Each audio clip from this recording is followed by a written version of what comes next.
community's acclaim spreads.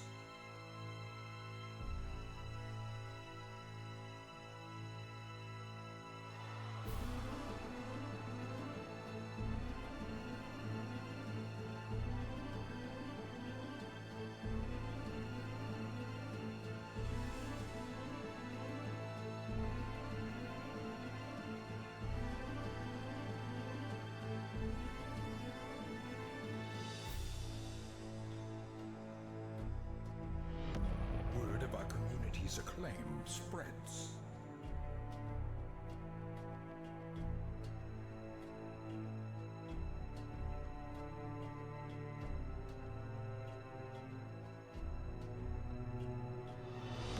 Word of our community's acclaim spreads.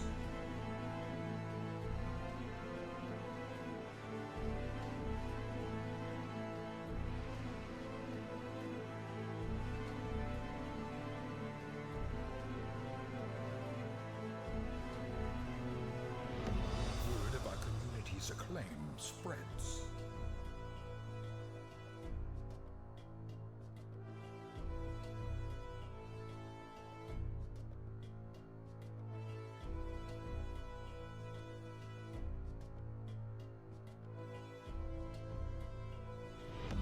Word of our community's acclaim spreads.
Hello and welcome everyone to another fantastic Saturday here on the Exploding Dice channel. Thank you for joining us, guys, for another episode, another awesome and hopefully creepy and spooky and terrifying episode of The Writhing Moon. Before we get it, today's actually going to be a super special episode, but before we get into it, why don't we say hi to our cast and see how they're doing. Cast, how are you guys doing? Fantastic. Yeah, what up? Fantastic. A new follower. You just gotta one-up me every time, don't you? Welcome to Steampunker. Thank you for joining us, my friend. Welcome to the madness. Today we have, of course, in addition to our normal cast, we are down one Laz Green. He is off being dead, but that is not a problem because risen in his place is the indubitable and hopefully inflatable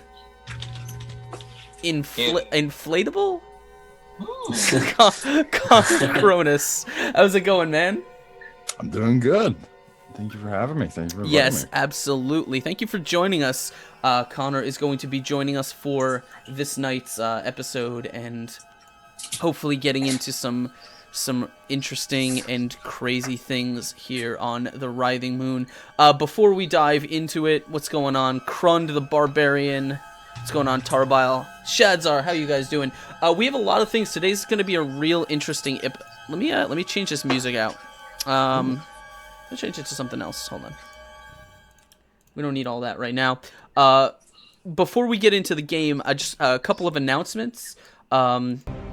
If you guys have not been following already, please hit that follow button, join us, because we have all kinds of other stuff going on besides just Writhing Moon. We have D&D every Saturday.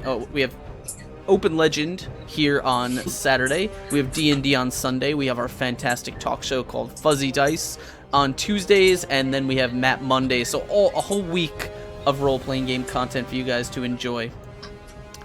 Today is going to be super special because we have a giveaway for you guys. I've been talking about them a little bit on Twitter, but we are going to be giving away a brand new, super shiny, I'm trying to find my camera, Wormwood Gaming dice box. You can see this one is cherry wood. It is brand new, it is shiny, it is magnetized, and you can fit all your dice in there. And just because I'm a nice guy, and just because I love you, I'm going to be throwing in a set of dice to go in it. Ooh. So we got a really cool giveaway. That's going to be coming up later in the show. All you have to be doing to win is just be hanging out and chat with us.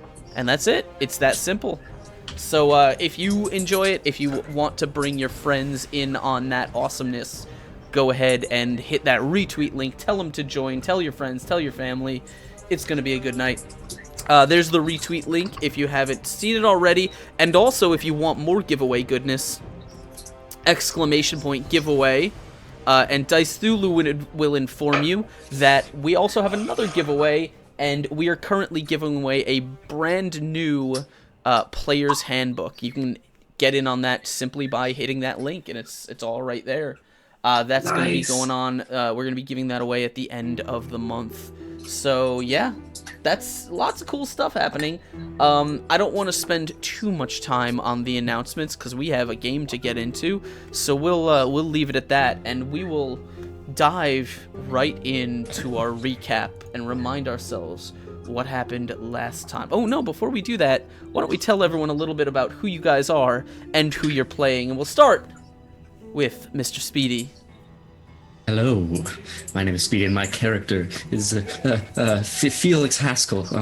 He's a priest for the White Church, and he's got a bit of a problem. You see, every time he sees blood, something just sort of overcomes him. He can't quite control himself from just lashing out at anyone around him. But he's trying his best, and he's trying to help and figure out how to get out of this madness. Yes. Awesome. And next to him, we have the infatuable Din Money. Yeah, what up? Thanks for having me. I'm Din Money. I'm a digital artist and game developer. I also stream on Tuesdays, art and stuff. Tonight I will be playing Ulrich the White, sent by the Vatican to bring justice to Palemore and investigate these wrongdoings. So yeah, he's kind of he's actually got the stats and class of a barbarian, but he's a little more classy and churchy than that. So, but he gets a divine wrath. That's where his rage comes in. So it's going to be pretty gnarly tonight. Get ready for it. Yeah, awesome, man. Ulrich is looking for something to smash. And next to him, of course, we have the intractable Four. Oh, thank you. Oh, gracious. I am Four. I'm from a place called On the Forefront. But for today, you can just know me as Gurney Abel, a rather uncertain, humble map maker, cartographer, person who is quite infatuated with the once very regal streets of Palemore and underneath Palemore. He loves hanging out in the catacombs and sewers, what have you. But he's noticing it's not such a nice time these days to take a nightly stroll, what with bloodthirsty hounds, humans, and everything in between those two and beyond. Hounding and catching and tearing and everything. He's quite done with that. So, Yes. He's rather stuck with this band for now, but he's enjoying himself. He is. And last but not least, Connor, do you want to tell us a little bit about your character? Do you want to leave that secret? It's up to you. I mean, we could leave that till the party find him. Okay, fair enough. It will be a mystery. So let's go ahead and dive right into our recap. If you have not been here before or you missed last session, the party had just arrived. Well, they had actually just arrived in the Cathedral District, and they came upon what appeared to be a man almost fully transformed into a beast. He was tearing into the flesh of some innocent citizen, and before they could cross paths with it, they were stopped by a woman in very, very strange church garb. She insisted that the beastly man was her prey, and that she would brook no interference in her hunt. She went in to fight him, but it looked like she kind of lost the advantage, and the party jumped in to help, and with all of them together, they were able to bring down this monster of a man. Any humanity he had in him long since gone, and he tore into you guys quite a bit, but you eventually managed to bring him down. Just a little bit. Yeah, and so as you did, she remarked that you seem to have both the scent and the air of night watchmen, hunters of the church, but you didn't seem to be trained or outfitted in such a way. No. To which you expressed that you didn't actually know anything about the Night's Watch or what was really going on. And she took you deep into the Cathedral District, avoiding the Grand Cathedral, avoiding the patrols of priests that dragged bodies through the streets and collected corpses for their rituals. And she took you to a hidden place, a hidden workshop where dwelled, apparently, the Night Watch's, the first of the Night Watch, a man named Jorik. And it turned out he was a wheelchair-bound cripple who his life, you don't know how long it's been, seems to have been bound to this workshop, simply making tools for Night Watch hunters to go out and hunt the blood-plagued beasts who, I don't know, I mean, you haven't really seen much of the Night Watch themselves or who he's making weapons for, but he did agree that he would make weapons for you if he could. There was a few other things that were kind of that we kind of went over, a few things that were revealed. You found a strange skull, and through it you learned that there were people in the city who sought to elevate their thoughts. They sought to hear the whispers and have their thoughts writhe as the saying goes. What exactly that means, we don't know, because as the night carries on, you guys needed to find out what your next step was, and you decided that your next step was to use the lantern and visit the waking dream. And so you did. You, inside the workshop, you lit the lantern, you crossed the barrier into the waking dream, only to find the workshop, rather than being run down and decrepit, is actually in fairly new condition. It is well kept, it is stocked, you see no sign of Jorik, but you were greeted by a woman. And as you arrived, kind of catching your bearings, this woman greeted you to the workshop of the Night's Watch. And that was where we ended it. For those of you who may just be joining us, we are playing Open Legend, which is a free RPG. The rules are all online. It is very, very simple, and its main mechanic is the exploding dice, which means when players roll maximum on any die they roll, they get to re-roll and keep doing so until they stop rolling that max number. So yeah, it's a pretty fun system. It's really easy. If I have one of my mods can just throw just the link in chat, that'd be awesome. I don't have a macro for it yet. So yeah, you guys are in the Writhing Dream in this mirrored version of Palemore, and as we settle in, you've just transferred there, and this woman has just greeted you. Let me turn this on. All right. And so as we settle back into our story, you guys are look, and this woman, she's standing there very upright. You can see her garb is very fine. It's well maintained. It's a dark, like a grayish white with lace trimmings, little bits of red fabric shot through it, and she's just standing there. She has blonde hair. And a very, very kind face, though familiarly you see that her eyes seem to be covered with bandages. And she looks at you, she says, "Welcome. How may I be of assistance to you?" Don't tempt me, woman. I'm a man of God. We're kind of just trying this out. We didn't know anyone would be here. Who are you?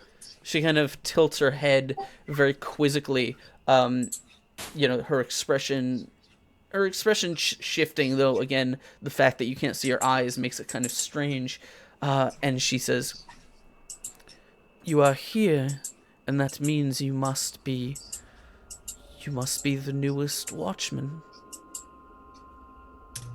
We keep hearing that, so I'll just say yes, we are. Perhaps. What if we were the new watchmen? Well, then, if you have not already, I would encourage you speak with Lord Simon. He will wish to address you. Lord Simon? Lord Simon. You like that, yes! I sort of start poking Felix. I'm like, Lord Simon is the guy we're supposed to find. Oh, right. Yes, we should probably do that thing. Is that so? That does sound familiar. Where can we find Mr. Simon? We would very much like to talk to him. She kind of nods. She says, "Lord Simon will be waiting inside the Grand Cathedral on the upper wing." The upper wing? Would we find him in this world or the other? "I know not what you speak of." Right, this one. But one world. Let me ask you a quick question. Whose workshop is this? She says, "This is, of course, this is the armory duly appointed to Lord Simon's right hand, Jarek? Sir Albus Jorick. Yorick. Is he here? He is not. He is currently not? engaged. Oh, how wonderful! Who's the blushing bride? Couldn't be you. Could it? She kind of like her mouth kind of twists into a very strained expression. She says, "No, I am his apprentice, Annalise." Annalise. Well, it's a pleasure to meet you. Yes. Bernie steps forward and holds out his hand to shake. She'll kind of very, very, like, with very small, meek steps, she kind of steps forward and, gently takes her hand and bows a little bit. I give a smaller bow, a little perplexed. So the Grand Cathedral. That sounds like how far is that, Felix? Ulrich? Do you guys know? It shouldn't be far from here. We're in the Cathedral District after all. It's the tallest one. You can see it. Oh, great. That's wonderful. I can't. The tallest one, right? Yeah, you guys passed as it was sort of when you entered the Cathedral District. There was this large courtyard sort of plaza that you passed through, and you're pretty sure that the Grand Cathedral was like the largest building at the far end of it. Looks like we're going outside again. How are the streets tonight, Miss Annalise? She says,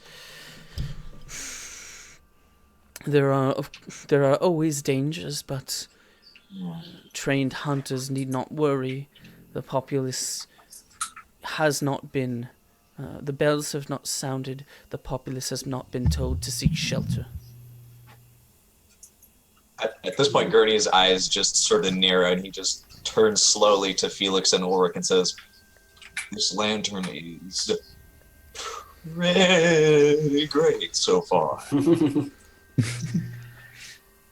All right, Yes, so far. so far. But if this is just a dream, then is there any point in even progressing here? Well, if it gets Simon, maybe. If it grants us safe travels, yes. I think it's worth it. Fair enough. All right, I guess we'll be What off. have we got to lose? God will protect us. Do you have anything else that might be useful? Any information or equipment that we could use? Oh, You're talking to Annalise? Yes. She says, I don't know what you mean. I am not the one that outfits the hunters. You will have to be orientated and trained first. she is the apprentice, so yeah, that makes sense. All right, I suppose. Well, I suppose we'll be off then. We should meet with Simon. Yes, thanks for nothing. All He right. just tightens his lip ever so slightly, and he waves goodbye as we step outside the workshop. How does it look out there? All right. So you kind of gather your things and you push the heavy wooden doors of the workshop as they kind of creak open. And as you do, you are, you look out, and the workshop itself is in a very small courtyard with these, the buildings kind of rose high up above it. It was sort of in a lower, you remember you had to wander down a staircase to get to it. So you remember the buildings around it being tall, but you look and these buildings sort of sail high into the sky, almost like towering cliffs, to the point where they almost look like they're actually kind of almost about to tip over into the little basin that you guys are in. The sky itself has clouds that look like they've been swirled in a blender, and the moon, while looming large in the sky, is rather than a bright yellow, is like a dark pink or red. Hmm. The tile, the pavement around you is like cracked and aged and deformed. You can see there are huge mounds of what look like dirt or rock that seem to sort of spring up out of the ground in covering large sections of it. God damn this city. This is. Do I know anything about what pink moon might mean? It's fabulous. Give me 1 second. Almost as fabulous as Din right now in your beautiful life. Yeah, there you go. Hey, yo. All right. Grand Cathedral. If you want to, I will allow you to roll me either a logic or a learning check. Equal for me. So. Okay. A 9. This is not a normal phase of the moon that you've ever seen. Good. This moon is strange, but no stranger than the other. We should move quickly. As quick as we can. I don't know if the streets are the same. I guess I'll try to work my way around the streets just to see if this is the same city, the same Palemore that I know. So you wanna ascend this staircase back up to the plaza? Yes, I would. Okay. Are the rest of you Let's do it. following him, or are you guys staying back? Yes. Yeah, I can follow. By the way, I stop and I whirl around to you guys. Who wants to carry the lantern? I've already got this big ass sword to carry. You I should. suppose I've got it. Felix. Yeah, on second Okay. thought, if you don't want it, I'll carry it. Are you sure, Ulrich? Just drop it and I'll pick it up if there's a scrap Yeah. going on, okay? Yeah. I don't see why I. Okay, fine. All right. It's fine. You guys. Of course, you don't see it, laddie. No one realizes it when they're crazy. Oh, I didn't mean it that way. I just think... It's okay. I understand. It happens. Things happen. Okay. So you ascend the long and winding staircase, circles around once and then another time up to the actual street level where you emerged into the cathedral ward. And as you do, you look around. This place is like, it is nothing like you remember. I mean, you can see there are landmarks that stand out, particularly the reaching high into the sky, the towers of the Grand Cathedral. However, the buildings here almost seem to sit at odd angles from each other. In fact, the walls and kind of the slanting walls, they're almost imperceptibly slanted in a way that just gives you a subtle feeling that everything is off just slightly. You've felt almost this exact kind of back of your mind feeling once before.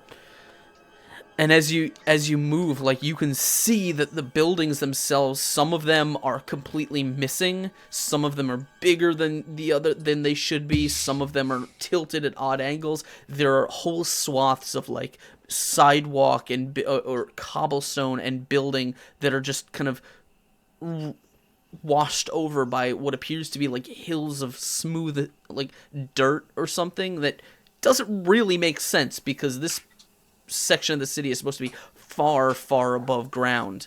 And what also catches your eye is the people. The woman Annalise was not lying when she said that there were people walking around the streets. However, this is not what you expected to see. I mean, they are in all shapes and sizes, but they're not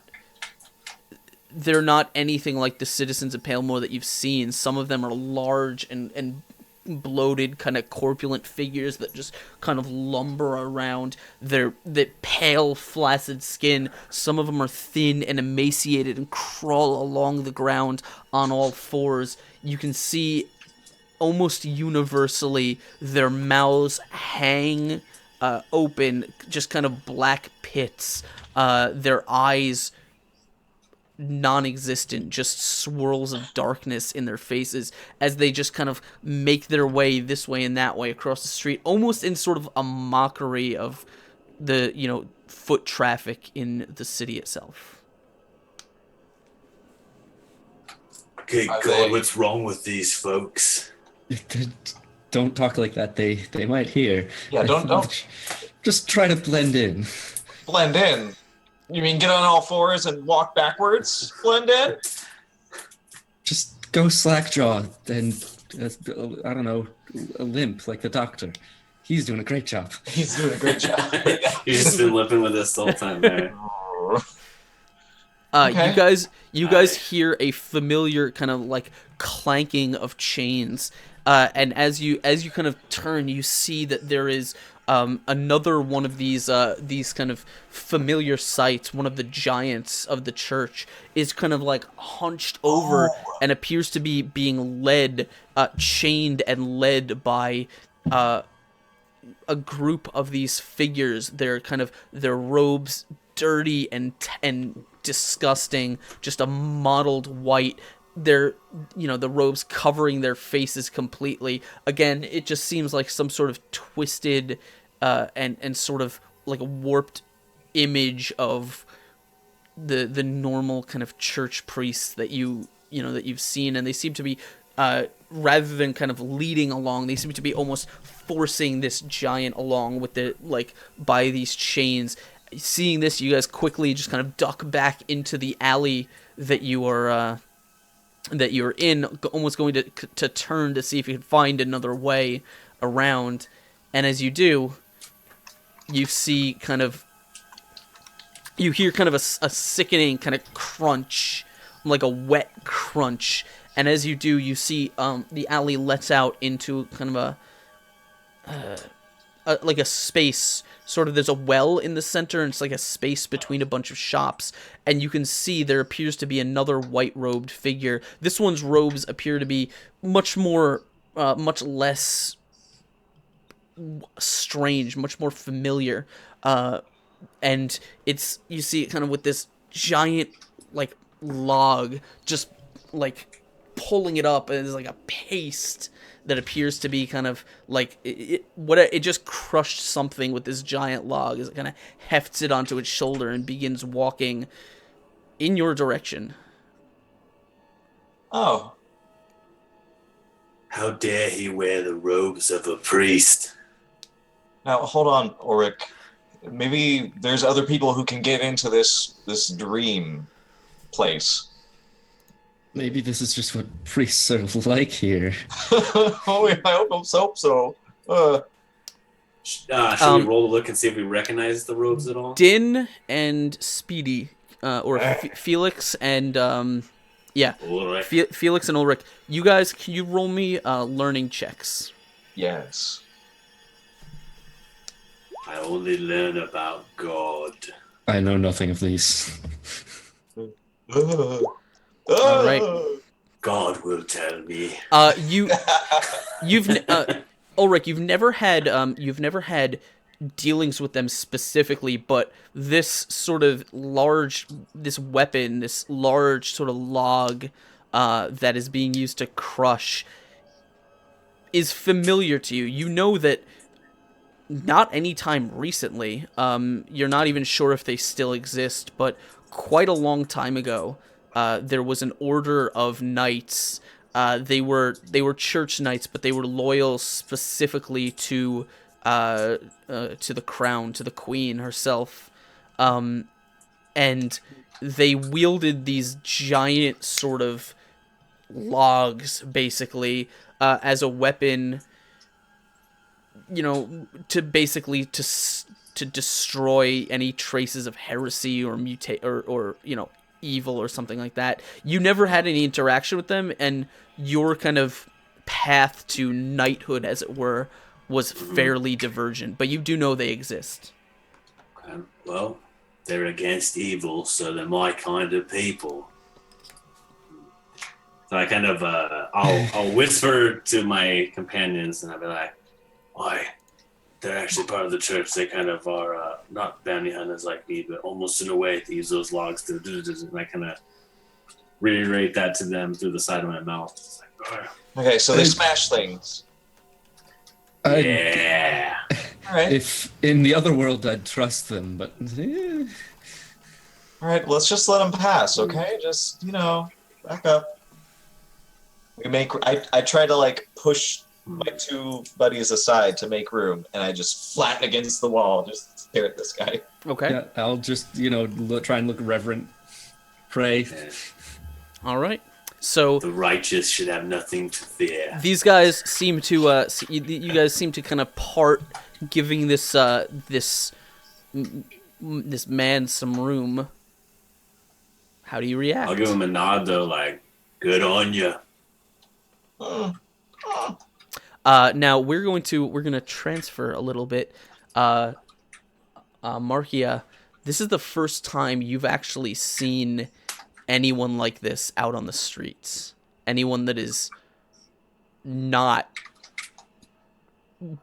warped and twisted and deformed. Been a while since I've seen people of your kind.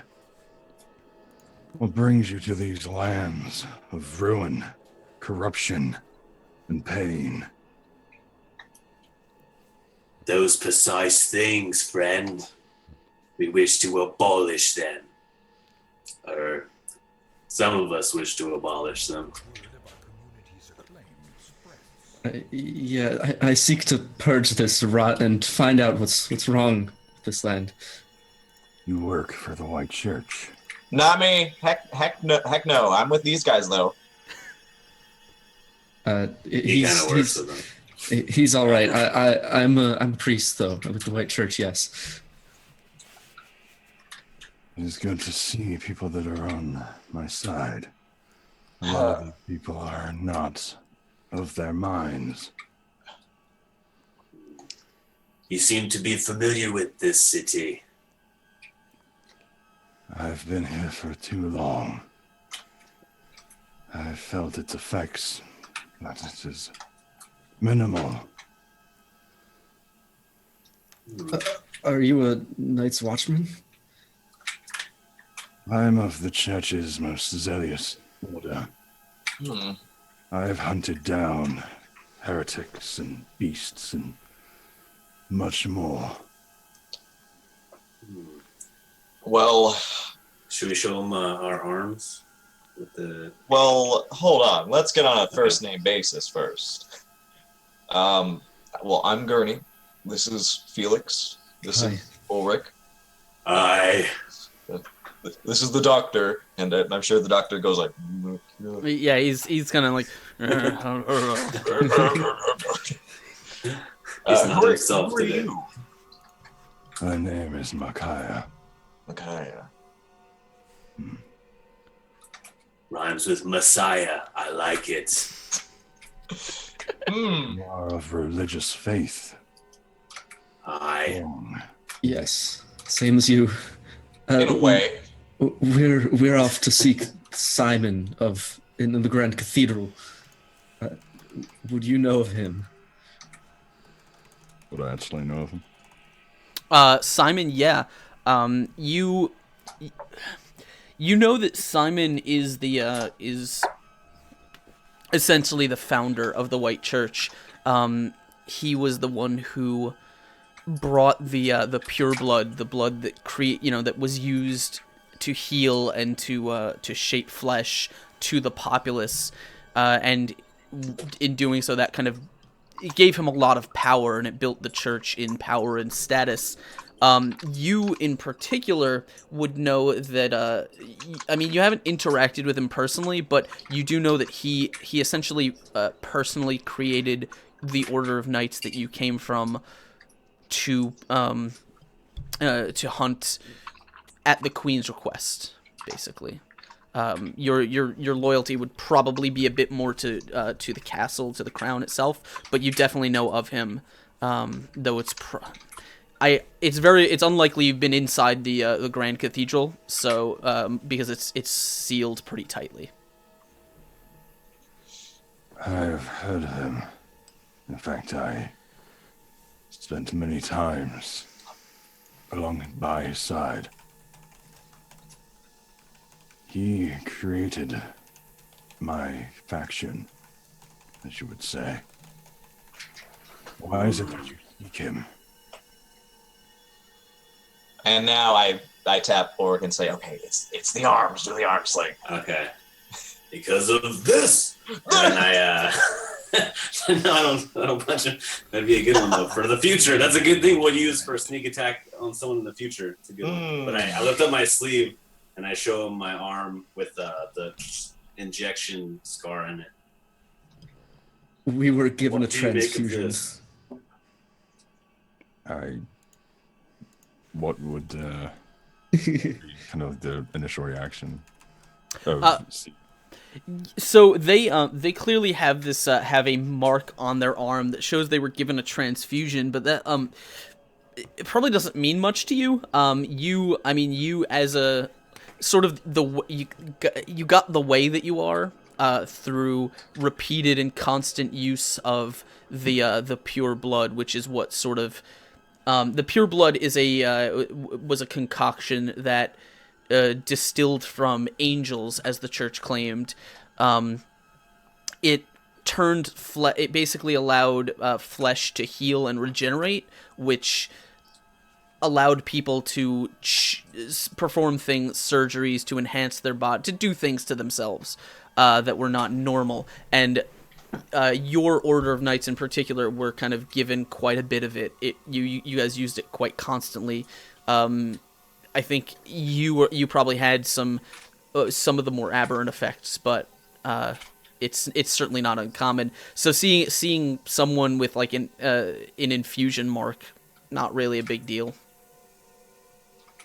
Does he have an infusion mark too, or was you haven't like, seen kind of his like a different... his body is completely covered in white robes. I've shown you mine. Now you show me yours. I put Oric's arm down and I say, this was not done willingly. We woke up like this, and it's clearly having adverse effects. So you were forced to have the pure blood. Yes, by forces unknown. We just woke up, never met each other before, and suddenly we have the pure blood. Yeah. Of most concern.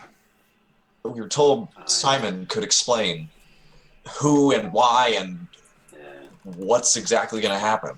All the blood flows to Simon. And hopefully he can take it back, or get it out. I believe once the blood has fused with your own, there is no taking it back. Oh, come on. The blood was made from angels. The church My God. gave it to us. Tell me something really quick. It's a gift.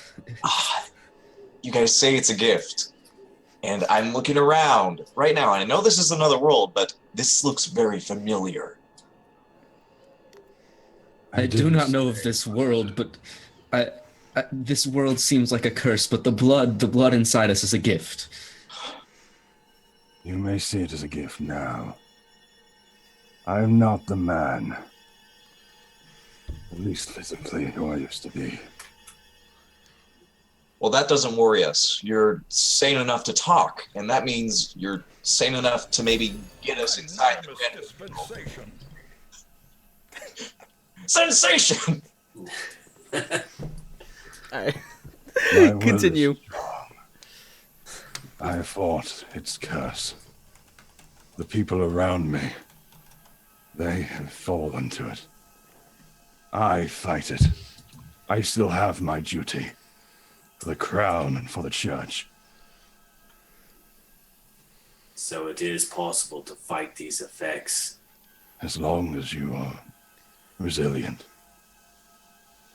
Oh, Oh yeah. oh yeah. Makes me want to smash something. But my order has taken heavy dosage. It has deformed our bodies physically. Is that why you're covered up? I guess you could say that, yes. For others to see me without my robes, the distinguishment between these poor people and myself will be very hard. So your body has changed, but your soul and mind are intact. Indeed. Well, hopefully there's hope for us after all. As long as you do not take more, then Whew. Well, I wish we were in control of that kind of thing. But, Okay. let's hope we don't. Has the moon, and Gurney points up, has the moon always been like that for you? Yeah, so you, as long as you remember, I mean, this is not, obviously the city was different. You don't really know exactly when it got like this. It's just, it's been this way as long as you can recall. But you do know sort of at some point distantly, it was different. It was a real place with real people. Now it's just this very, very strange reflection of itself, and you don't really know how or why, and you've just been living here. I have not been able to determine such changes. I never really paid too much attention to the moon, but this place is not what it used to be. I turned to Ulrich and Felix, and I just sort of muttered, do you think the lantern could take him back? I mean, I think if we're all touching, we can do it. Right? Like, were we all hold touching the hands lantern and- before I to... don't think so. I think it was just the smell and the light of it. Okay. Okay, that's something to keep in mind if we ever use it to try to like run away from an enemy. If the enemy's in the light, they're coming with us. Oh, that'd be bad. Okay, yeah. Just something to put in the save file. back in the brain I don't- banks. Yeah. Right. All right. Well, Did you I guys feel want to? like we have a better chance going to the cathedral in this realm than the other, but Well, listen, we'll see. the Grand Cathedral it's right there. It's big enough, so we shouldn't get lost on the way. But do you mind just making sure we take the right streets? I'm not familiar which streets are the safe ones and which ones aren't. I used to, but for reasons I don't want to explain right now, we're a little bit befuddled. Right. You wish for me to take you there? We need a guide in these goddamn streets. I can spare time to do this task. And plus, it will actually help having others to take care of these souls. Yeah, let's take care of them. Ulrich reaches for his greatsword. All right. About Just them, point one out. are they dangerous? In the other place that we've been, they seem to have been much more hostile. They will attack. I mean, they will. They seem to crave blood with a strange hunger. Like Sounds familiar. it's. Yeah. I mean, they will attack. They're not We all particularly. look at Felix. The smaller ones are not particularly tough or harmful, but when they gang up, they can definitely be an issue. Okay. I would say that best not to get surrounded. One is harmless alone, but the more and more that attack, I have seen others fall. Power in numbers. Have you been alone long, Machias? Archaea. Micaiah. Sorry. How long have I been alone? There's no day. The moon never sets. The moon never sets. The night just continues.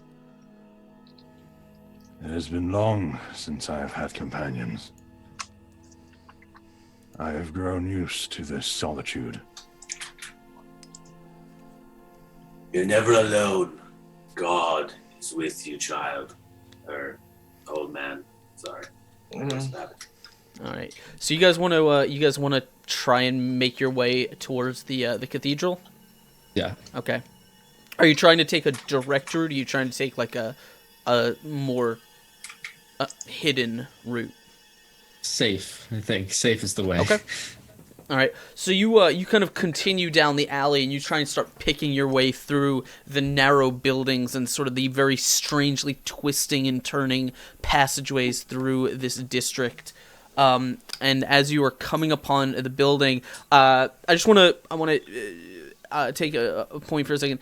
I had said that on Monday that if we hit our donation goal for February, the second goal, that I would spend March DMing in costume, and Two North donated $150.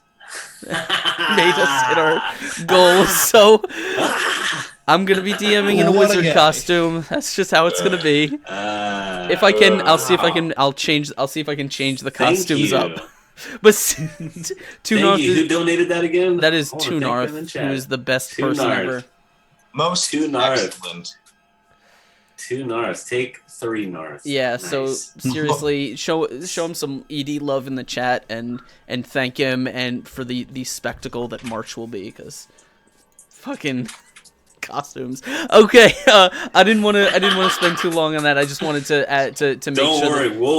We'll be ready for that. Oh yeah. Keep you accountable. Yeah. So all right. So That's not going away. Yeah. as you guys are making your way toward this huge, imposing structure, you can see it's made of it's towering Gothic architecture with buttresses, very, very high stained glass windows, which you can see to some of you is more familiar, depicting scenes of visions of angels descending from the skies, in some cases offering blood to, the humans, the people that are kind of worshiping them, that kind of thing. Other scenes are various other depictions, and there's huge, like, Gothic bell towers that soar high into the air. The tolls of them still kind of ringing in your mind. You've been able to stick to fairly more narrow alleyways, keeping yourself out of the way of these very, very strange-looking citizens. And give me 1 second.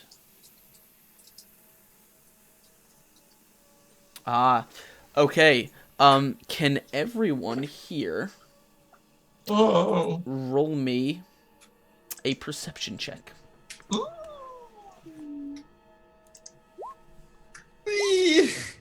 God, be my sight. Damn it. Ernie's just busy, like, writing out God. a map of this different city. So Connor, for you, it's 1d20 plus 1d4. Oh, okay. Yeah. It's d20 plus whatever the bonus is. So I'll just roll a d20 plus 2. Okay. So you guys, none of you really managed to notice this ahead of time. You kind of are turning one corner, and you hear kind of a loud, wet sound, and it sounds like a. And as you turn around, like as you kind of slow your pace and almost stumble around the corner. Actually, you guys do, because you don't really notice this until it's too late. You sort of stumble around the corner, and you see that there is what appears to be a woman, a rather tall woman, probably taller than you guys, very, very long, kind of lanky arms, and where are my notes here? She kind of is walking forward with a very sort of stuttered gait, just one side or the other. The thing that catches your attention almost immediately as she's very, very close to you is the fact that her from up to about here is, albeit very lanky, is a woman kind of dressed in black, kind of lace frilled clothing that appears to be draped with like these red like drapes of flesh, almost like a shawl, and her head is just this giant kind of pulsing white bulbous shape, slightly translucent, and it's just like pulsing and moving and shifting, almost as if it's like a bag filled with water or jello or something like that. And she, as you stumble around the corner, her whole head kind of turns, and you see from under it there appears to be a very small mouth. And as she does, she is going to let out a piercing shriek. And we're going to roll some initiative. Yeah. Don't tempt me, woman. All right. Oh, God. I go, really, Ulrich? Out of all the women.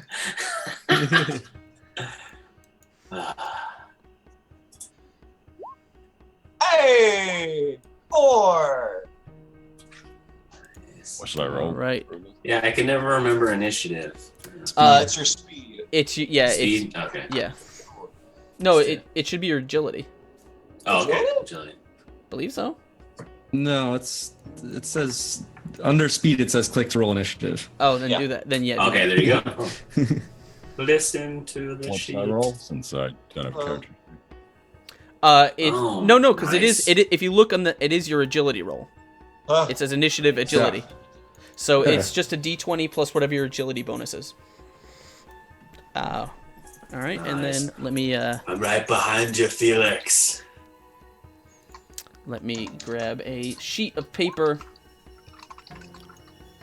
Hey, I like to go to the bathroom, both in character and out. it's a good time, dude. All right. So what did Felix get? 15. 15. What did Ulrich get? 14. 14. What about Gurney? Did he ever roll? Or was it 4. before Felix? Oh, yes. You rolled a 4. 4. Got it. Oh, Giving you time to go to the bathroom. And There you go. Micaiah got a 14 plus 8. Yeah, 22. Damn, Got it. show off. 22. Makes Okay, sense. and she is going to roll.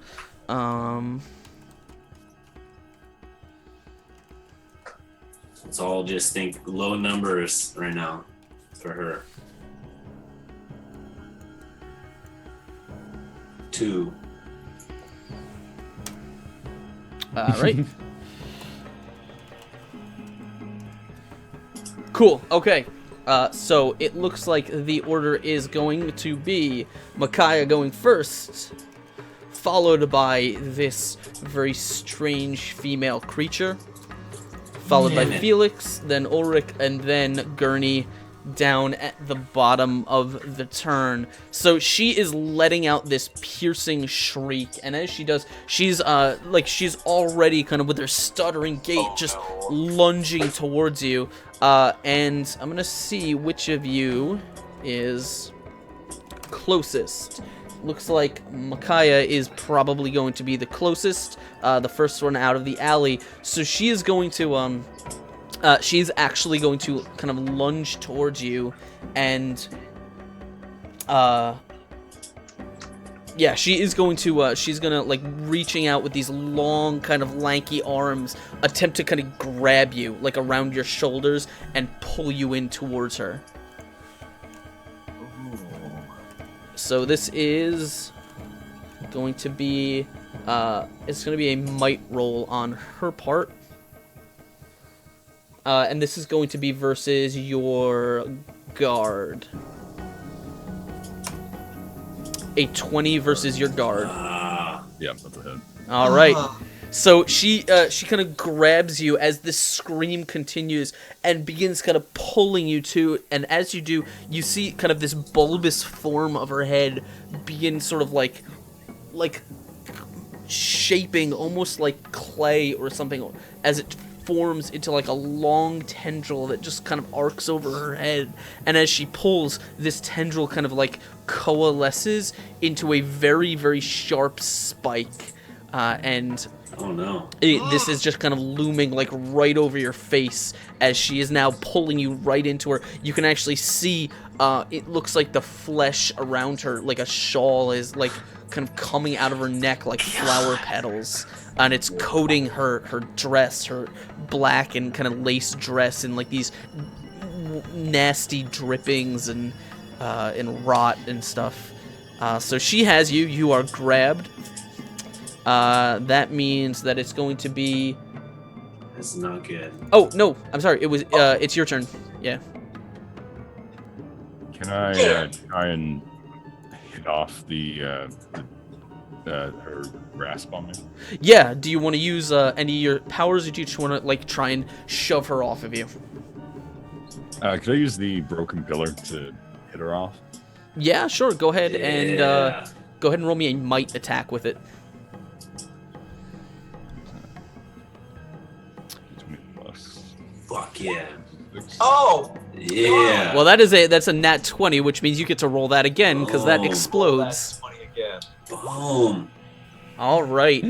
So Give her a taste of her own medicine. a 28. How do you kind of like she has you with these long kind of lanky arms, and you see this thing coming above you. How do you want to use your pillar to shove her off? As soon as I get him within range, I kind of want to just uppercut the main torso. All right. So you kind of like sling this wooden pillar under you and just like slam it right in, like right under this bulbous kind of form where her chin would be, and as you do, you kind of like hit and then shove forward, and that easily is going to kind of break her grip on you and send her kind of sprawling back a couple steps as she regains her composure, and she's kind of looking around. You guys can also see that now her scream seems to have alerted quite a few of these blood-hungry remnants. That's alright. That's alright. That's alright. All right. That's alright. That means next it is going to be Felix. Yep. Felix. All Feel right. No blood has been spilled yet, right? Not really. No. Yeah, he just. It's Okay, like, well.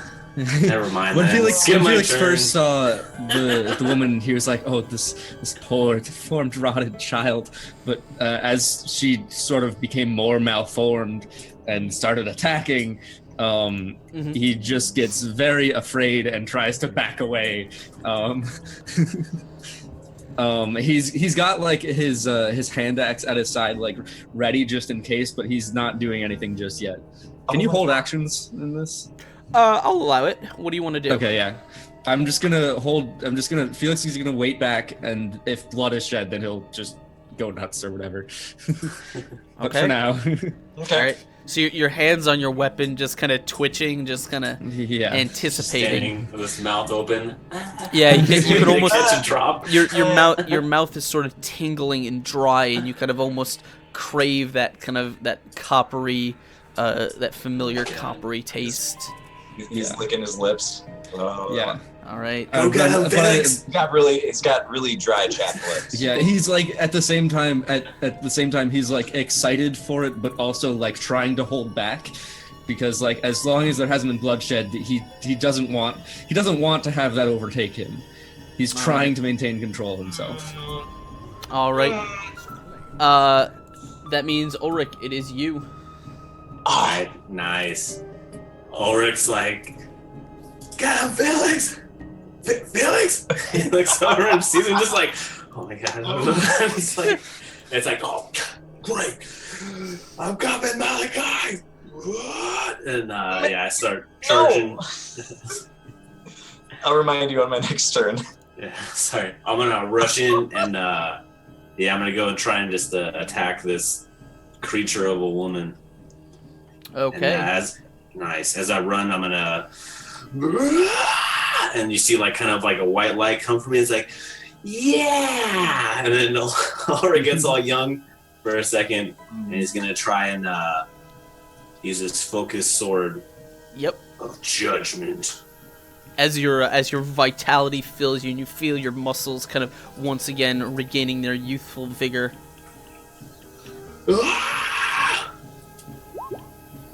A 24 against her toughness will definitely hit. All You're right. not the only one that can smash. All right. Don't hit him. So how does your blade kind of carve into this creature? Are you like just overhanding as it reels back? Yeah, I'm looking that nice fleshy zone on her head. Just pop that bubble. Just bam. All right. As you kind like of a zit, yeah. as like a mean zit. As Micaiah is just shoving this thing backwards, you just you rush past him and bring this giant sword over your head and just cleave down. You kind of cut through this fleshy mass and also down it like into her body. And as you do, she kind of like stumbles, and you can see this mass kind of like is hanging open. And it's kind of like this silvery, shimmery fluid is like dripping out, and you can almost roll me a perception check, please. Ooh. Okay. Rolling perception. All right. 16. That's not You bad. kind of are caught off guard as you see, rather than blood or anything, there seems to be a mass of something just kind of in the pulsing, and almost you see something kind of like and drop out down to the floor, and it just kind of like it hits the ground with a wet smack, and it just looks like this silvery little like whitish mass. Okay. It is going to be Gurney's turn. Hey! So, Gurney, this entire time, has just been drawing an ice map as they walk through town. And then this happens, and he just looks up, and he just lets out this terrified shriek. He quickly backs up a bit. He goes, "Oh!"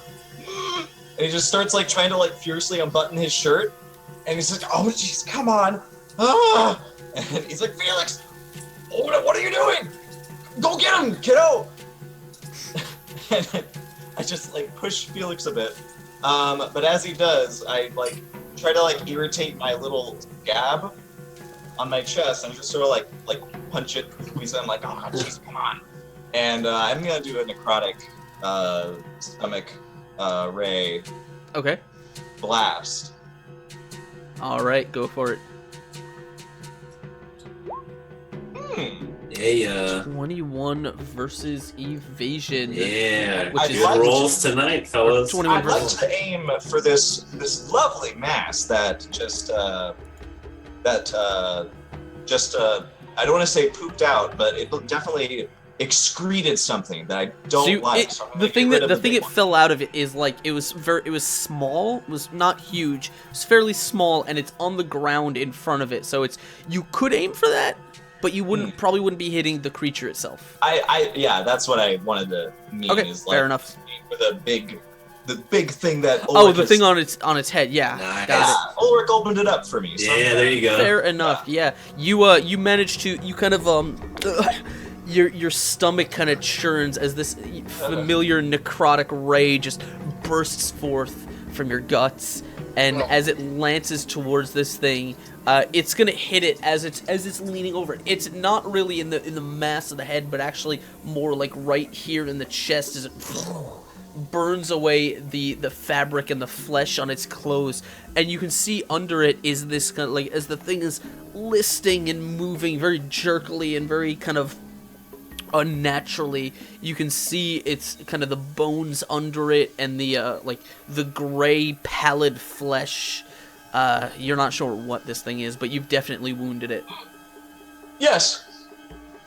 And I give Felix another kick. I'm like, Felix. Do you wanna use your action?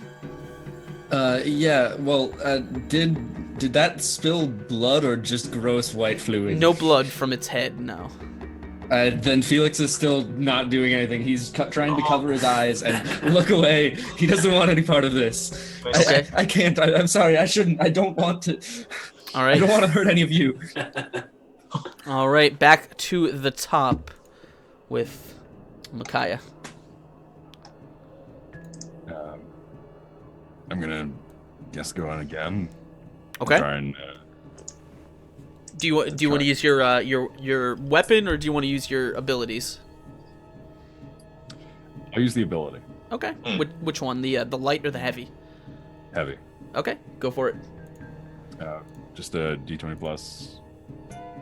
Yeah. It should say what the ability is. Might. probably might. So then it's D20 plus whatever your might bonus is. Yeah. All right. So that is, and does it say what it's against? It's against its guard, right? Yeah. Okay, Guard. that is an 18 is just gonna make it against the guard. So Nice. why don't you describe Got some decent what guard. they see? Oh, Micaiah. So Markaz is gonna just run in, kind of like a battering ram, Oh. and try Okay. and lift it Nice. off the ground and come slamming down. Okay. Trying to silence it once and for all. Okay. Do they kind Nice. of see any of the notion of, like, you know, does your body sort of shift in any way, or are you trying to keep that hidden? I try and keep it hidden as best as possible, Okay. but you just see a large mass in the right, mostly in the right arm. Okay. And smack right against it. Yeah, you see him kind of barrel past Ulrich into this thing, and you see one of his arms just comes in, like, arcing over, just grabs this thing by the collar, and is gonna shove it downwards. Not a ton of Yes. damage, but we'll say you manage to kind of shove it to the ground. As it's kind of it hits the ground, and you see it kind of like letting out this screeching cry.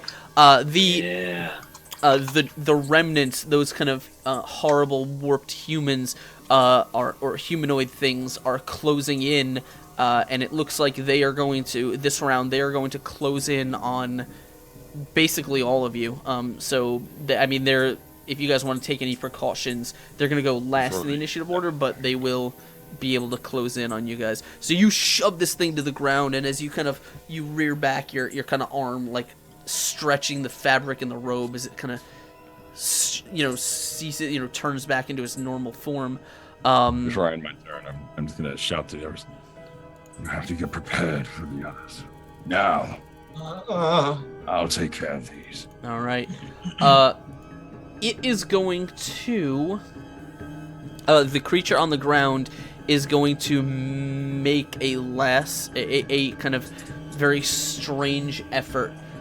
You see that it kind of As it begins thrashing on the ground, all of a sudden you hear kind of like one of its arms whips, kind of with like thrashes wildly, and you hear a cracking sound like bones breaking, and you see that the arm that it flailed actually like at the elbow just breaks, the joint, and is now like bending in the opposite direction, and then the other arm just crack.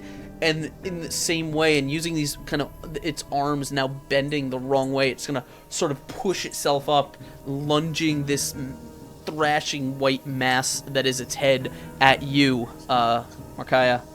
It is going to make. This is going to be against your agility. I'll be with you. Yeah, I think. Yeah, no, it's.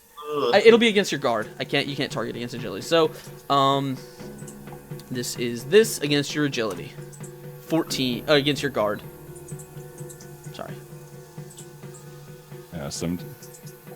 So 14 does not beat it. So you just managed to, like, as this thing lances forward at you, you just managed to turn yourself sideways as this mass kind of whips past you, and then kind of like snaps back, almost as if it like shot this thing out like a spike, and then like a chameleon's tongue or something, and just lands back. And you see now it's gonna kind of, with its legs, it's almost like crab walking towards you, with its head now reared up over its body, but its arms are kind of bent the wrong way, and it's still letting out this screeching cry. You also can see more of these strange silvery pale masses are kind of falling out of the wound in its head, just like one after the other. Whose turn is it now? It is Felix's turn. All right. Now seeing us being surrounded, I'm scared. I don't want to do anything, but if I don't, then we could. Pulls out his handsaw and he slashes his own arm open. Eek.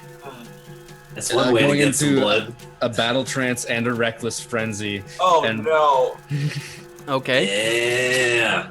All right. 2 turns in one. So as you kind of pull this out, you just kind of like saw like through the meat, and as the blood kind of like as it starts flowing, immediately the pain just kind of shoots up and as soon as the pain, like the impulse reaches your mind, it kind of like hits you like a wave, and your eyes just kind of roll back in your head and go white as you just kind of like catch yourself from this heady rush of blood to the brain.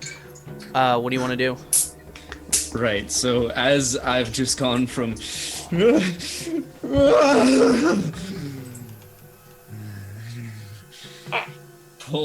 I pull my handsaw, it's dragged slowly around my arm, and I swing at the woman on the ground, rush up to her first. Hit her. Okay. And I try and slash across her, like, torso, the only part that hasn't actually been cut open yet, hoping to find some of that sweet, thick, viscous blood inside instead of this silvery bullshit. Go for it. Go ahead and roll me an attack with your silvery frenzy. Bullshit. Yes.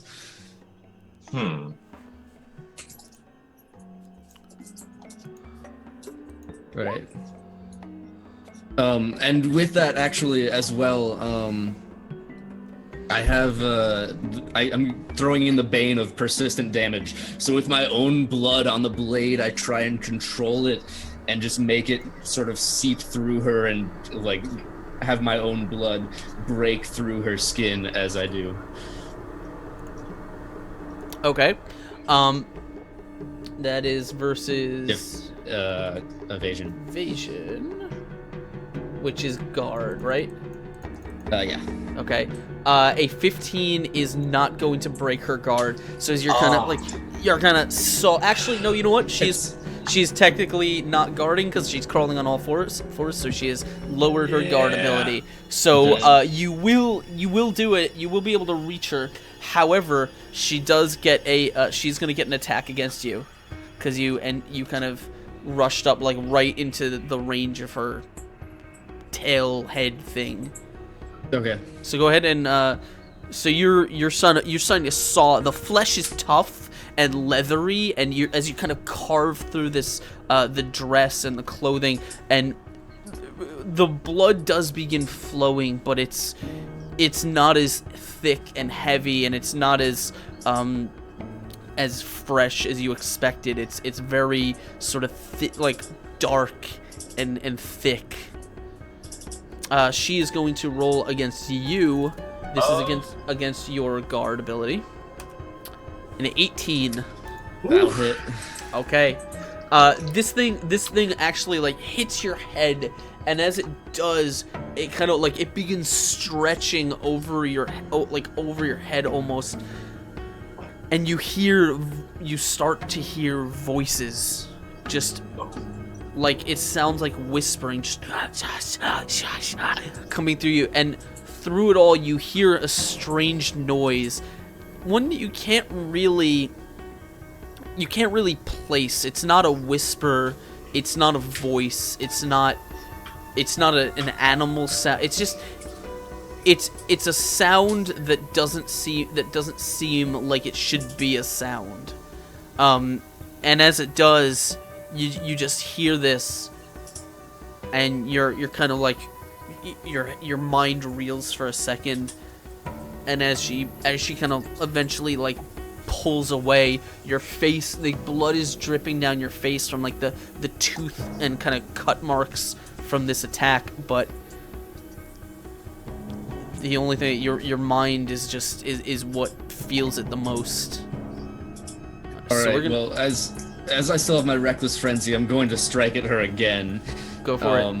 As she's put this weird thing over my head, and I'm hearing the voices louder than ever. God. I take my hands and I try and just shove it off. Yeah. Go for it. Show those voices. You can have advantage. You can have advantage on this attack. Sweet. Yeah, that'll do it. Yeah. Whoa. All right. That's what So I'm talking you kind of and you begin sawing into this thing. You don't manage to cut through the whole thing, but I'll say you at least manage to kind of tear the tip that is attached to your head off.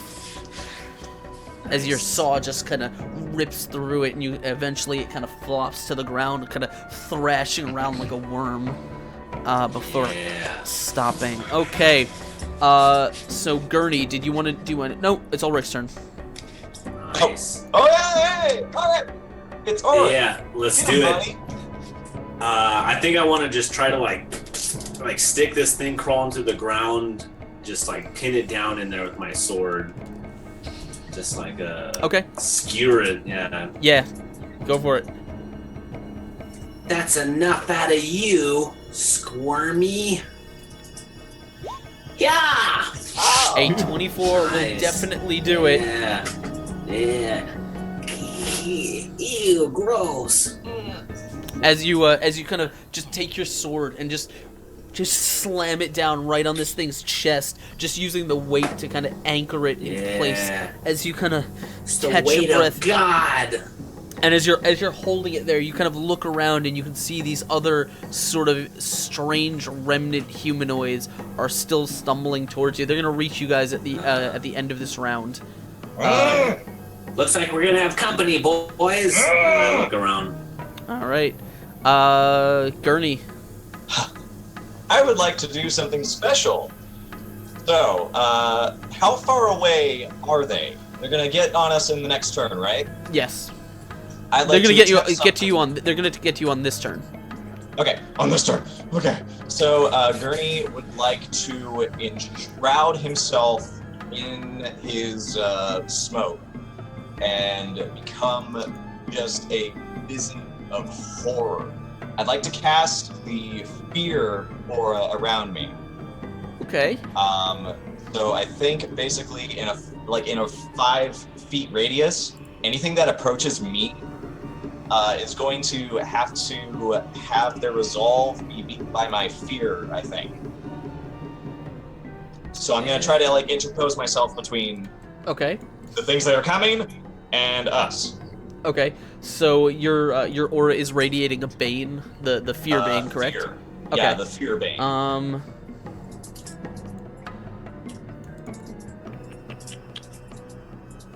Okay, so you begin kind of like you begin kind of like rubbing your hands together, and as you like summon this, you conjure this this necrotic energy. It kind of swarms around you in this thick, heavy black smoke that just kind of pulses around you, and as it radiates, these things are going to rush towards you. How far does it radiate? Is it just the 5 feet? Unfortunately, it's only 5 feet Okay. at my current power level. Okay, fair enough. So I have to stand here and literally wait and try to be as bold as I can and not scream. Okay. And if I do scream, I try to make Nice it sound specialty. scary. All right. There Well, you they go. are going to. So. War scream. All right. Okay. So one of them is going to run towards the woman. Two of them are because I'm going to say you were trying to get the attention of as many as you could. So two of them are going to run towards you.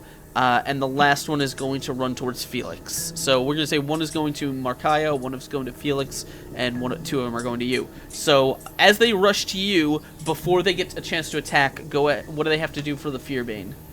I roll, and if it beats their resolve, they spend all of their turn running away from me.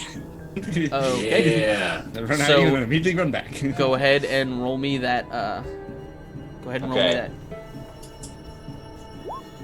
Hmm. Go ahead and roll the second one also. Okay. Let me get that back up here.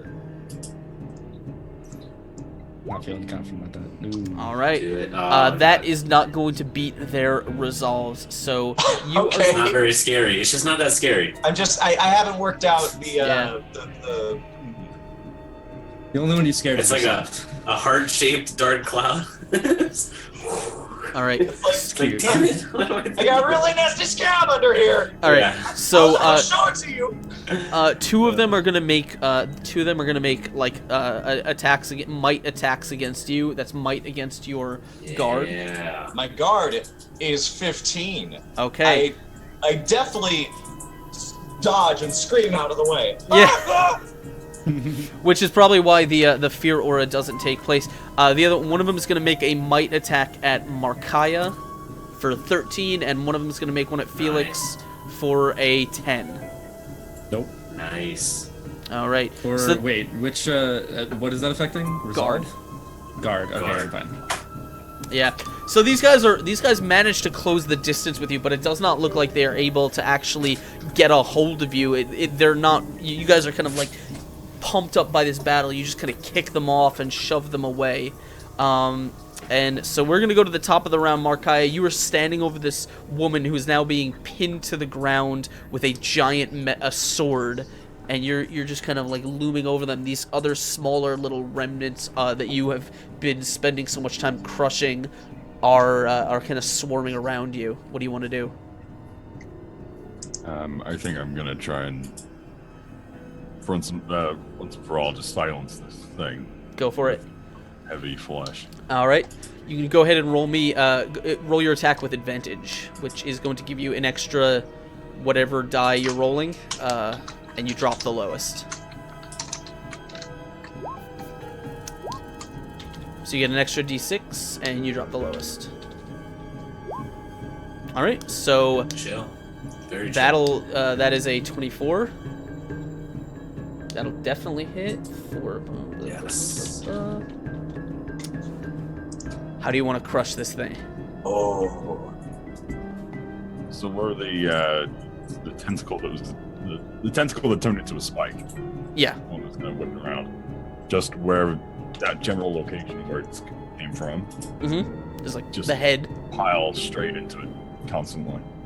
Okay, so you kind of, as this thing is being pinned down, you kind of step slowly over to it, and you raise your hand down on this kind of pulsing, writhing mass, the thrashing mass that is its head, and it's got this big gaping hole in it that was cut by Felix. And as you just kind of reach down, you just kind of grab the rubbery, kind of squid-like flesh with your other hand. You just shove it straight down into this hole, and you reach into this slimy mass and grab a handful of whatever is in there. It feels like grabbing Whatever is in there. It feels like you're reaching your Whatever. hand into a bag full of caterpillars, of slimy caterpillars, and you grab, and as you just rip out, there's just a splatter of this silvery white ichor that just splashes on the cobblestones. You drop this kind of squirming mass of whatever's in your hand just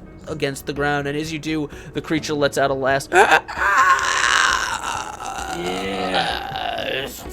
before just slumping down to the ground, like the hole in its kind of rubbery head just leaking this silvery goo as it becomes motionless. Yes. Do I know what the view is? We'll get there in 1 second. And anything else, or is that going to be the end of your turn? I think that'd be the end of it. Okay.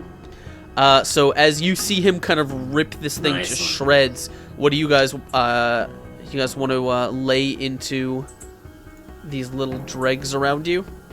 Oh yeah. Yeah.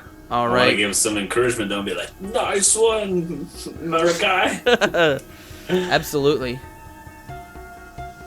Yes. So Felix, still reeling from the blood spilled from the woman, wanting more, swings at the little guy right in front of him, just with ease, with almost like a coordinated, like a conductor with an orchestra, just slashing. Okay. Yeah. Nice. Yeah, these guys are actually fairly they're fairly simple, especially since you have they're all kind of targeting you one by one. Yeah, 17. You just slice right into his flesh, and you kind of you're just laughing each time. Yeah. The blood. Oh, goodness. It's Felix. Good job, buddy. Please. Ulrich, what about you? Sin, Felix. Ulrich, what about you? You wanna carve one Yeah, up? I'm gonna. Gluttony's a sin, but I can't stop myself from joining this song. Ah! And I start swinging along too. Yeah, I'll go with the rhythm. Okay, I actually do have a moldy target thing I can do as well. Okay. Let's do it. Kneel before your god. Attack their legs just to immobilize them. Yeah, you just kind of smash these things aside. And there's only one other one, and we'll say that will quickly succumb to you want to do something else other than Fearbane? Yes. Go for it. I would like to make a might attack, if you would. Yeah, sir. sure. Why? Because Why? Because- No. Yeah, that'll do it. Gurney, in his panic, just sort of reaches out and through the smoke and grabs whatever this thing's head is, and he just wrestles with it for a moment, and it basically it just melts in his palms. It just corrodes and just squishes delightfully into his hands. As his necrotic powers seem to also be related to touch. All right. So as you kind of melt I the won't be giving skull, you a high five. you melt the skull of this last shrieking remnant. You guys are kind of standing there. Let me hold on 1 second. Yeah. That was a good purging, guys. You guys are kind of left standing there in this street, not in the shadow of the Grand Cathedral, as you look down at this creature you just destroyed.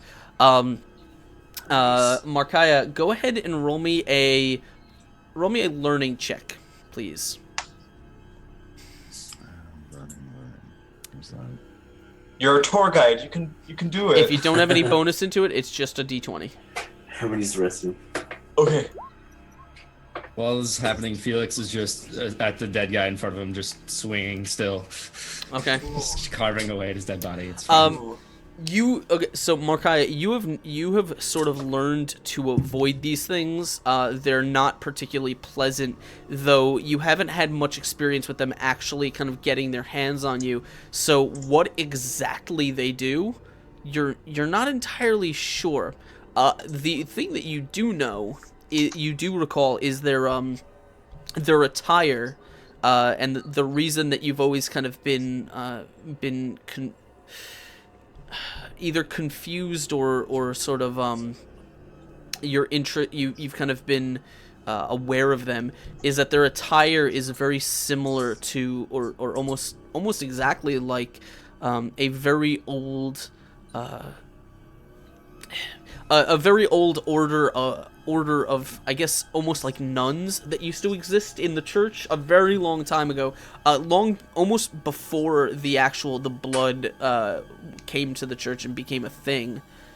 And they were, when the church gained status and prominence and began providing communion through the blood, that particular order was their duties, their services changed to reflect that.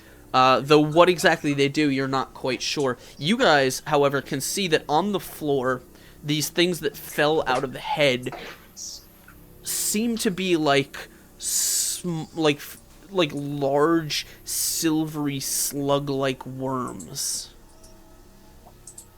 Some of them are just sort of like vaguely twitching or writhing on the ground, almost as if they sort of existed in this cocoon-like mass within this strange, pale, silvery, bulbous head. Can we have the doctor pick one of those up and just put it in a jar for safekeeping? Oh, doctor, put some gloves on first. Yeah. he'll take a pair of tongs and just grab one and just like, and then Wiggling. Put it in his cloak. Gurney, his hands are just dripping with vile insides. He's just splattering them on the ground. He says, Ulrich, Felix, what do you guys got, a towel, extra pair of underwear or something? Felix. Still slashing. Felix! And I sort of like clap my hands together in this wet smack, and I'm trying to get his attention. Felix! Oh, God. Ulrich looks at his what was once fine white robes, or like a jacket and coat. He's just like, it's all messy already. He's like, here, you can use my coat. Thanks. I gesture out to Markaya, and Gurney says, Markaya, step away from Felix for a moment. Just hold on. Felix, hey, you can stop that now. Felix. Felix. Mostly not noticing, he turns to you and says, the blood, and still keeps cutting. He looks at you in a way that doesn't encourage any sensibleness of his mind. Okay. I look at the doctor and be like, maybe you could save some blood in a jar for the kid. I don't know. Maybe that'll make him calm down. The doctor will kind of, like Dr. Calabas will say, son, we've been through this every time. Can you just calm down? And it kind of like jab you right in the chest with his cane. All right. Yeah. Old man Felix just goes. It just, like, his head drops. He's incredibly tired looking now. And then he sees the man at his feet that he's been mutilating. How mutilated does this guy look? Or, like, how... Did he look, like, super messed up before I attacked him? Not as much as he looks now. Yeah. I mean... you know what? I can't tell. It doesn't matter. I see the man There's before a man me. down there? I see the dead man before me and drop to my knees. And I go, oh, God. What did I do? I'm sorry. Felix, come on. I begin to pray. Okay, yeah, that's good. Whatever helps you feel better, okay? I'm sorry. I've lost my senses. No, you just go from one extreme to the other. We'll find a balance, okay? It's not a big deal yet. You're still you. I It certainly worked hope out so. this time. Are any of us really us anymore? Look to God, child. I The, try to every day. the doctor says, "Do you think we should get off the street and perhaps make our way inside?" Yeah, Markaya, thank you very much for everything. Yeah, are we almost there? Yeah, you guys can see the church. You're not at the front gates. You're actually more at like one of the side wings, probably one of the smaller chapels. Also, possibly near. Felix would probably know that you're possibly near one of the clinic wards. Which they were kind of repurposed wings that were basically set up to handle transfusions and stuff in a more official capacity early on. So you're off basically on like the right hand side of this whole building. There is a huge bell tower looming up very nearby. Yeah, we're nearly there. We just need to get around the other side. This wing was mostly used for transfusions of the pure blood. Really? Well, I must ask, though, what is wrong with your friend? We've been asking ourselves that since we met him. I couldn't say. Hmm. He's See if you can get answers out of him. Markaya walks over to him, kneels down. What is it that you seek? what is that I seek? I seek truth. I seek the holiness that lies within the blood. I seek peace, harmony, love. Love, all these things found from the blood. You can see Gurney shaking his head and just sort of like turning around, just scratching his hair. How much blood have you had? I mean, up until Too much. This part is the sober up. there was a transfusion that was, I don't know, a day or so ago, hours. Time is hard to tell, but long before I had much, but that was years ago now. Just because of the length of time doesn't mean it's not in your system. I know it's what makes me the way I am. It holds me together. It gives me power, but it also drives some I have been. undesirable things. You need to keep your will strong. Your mind, if you let it, will break under this blood. You need to have your path clear and true. If you don't, you'll turn into one of these. Ulrich starts doing a little like solo prayer when he hears those words, like, yeah, it's gotta stay true. I will do my best, and as it is, I'm happy to have these men with me. Without them, I would have been lost long ago. Markaya kind of leans in a little bit more, just so the others can't hear too much. We all lean in though to listen because he's like, well, he doesn't want us to hear. There will come a day that you may hurt those that you love or are friends with. Can you deal with that?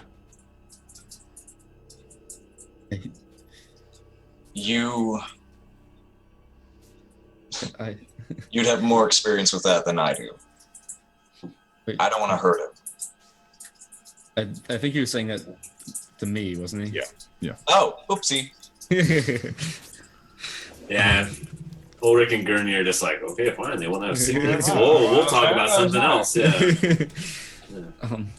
Just Yeah, it's like, all right, let's go. I know. I fear that every day, but while I still have some control over my senses, I feel like I can do more good this way. I can help. I can do something. As long as you know that your path is a dark one. Keep your Path has always mind been tough. strong.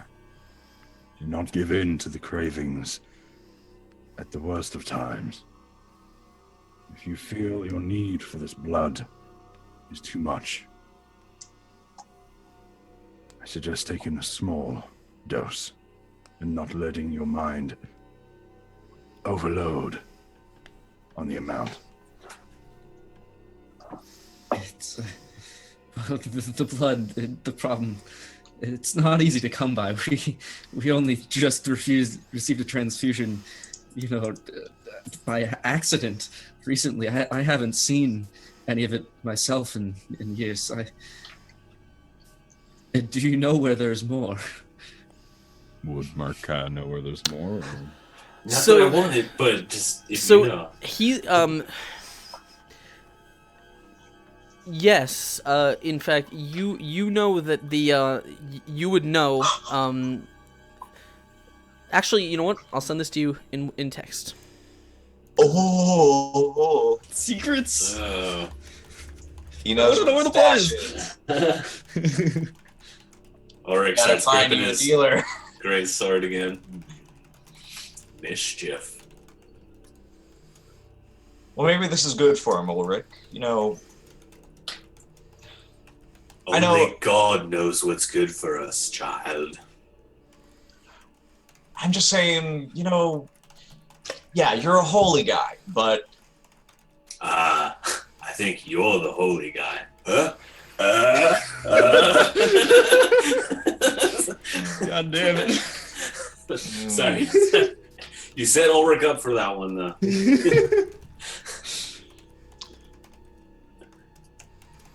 Gurney just shakes his head, Sorry. wipes his hands. Mm. Oh, I'm not sorry about your sword anymore. Right. Alright, so I sent it to him. However, I do need Felix to make me Please be kind. do need you to make me a will check. Will. All right, and I think I have the fatigue bane right now from my Fair battle enough. trance. So that's disadvantage, right?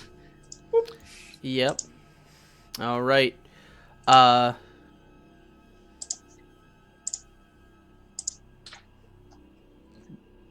don't know what this rolled. 2d20 KL1. Didn't seem to roll any d20s. What do you mean?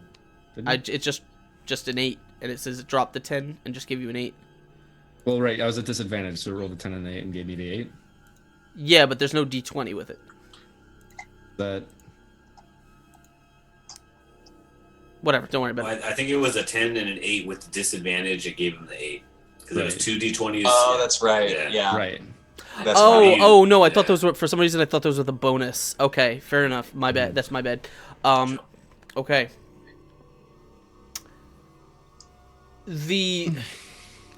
You're not. It's not huge. It's not like incapacitating. But as you're talking, it's almost like your thoughts just begin to kind of swim. Like you're having a little bit of trouble focusing on specific things. It's almost as if something just keeps tugging at your attention.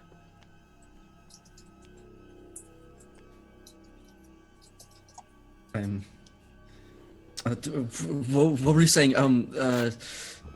Did you say you know somewhere where there's more of the pure blood? I do, but my access to it is not open There is ways that you can, but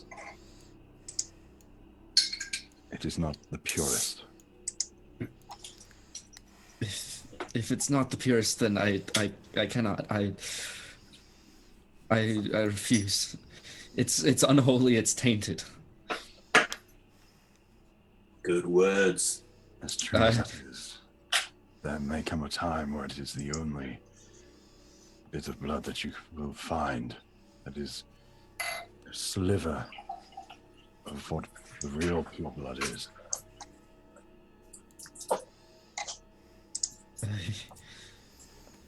I suppose it would be best to know, but I do not intend to use it. I must stay true to God. I understand that.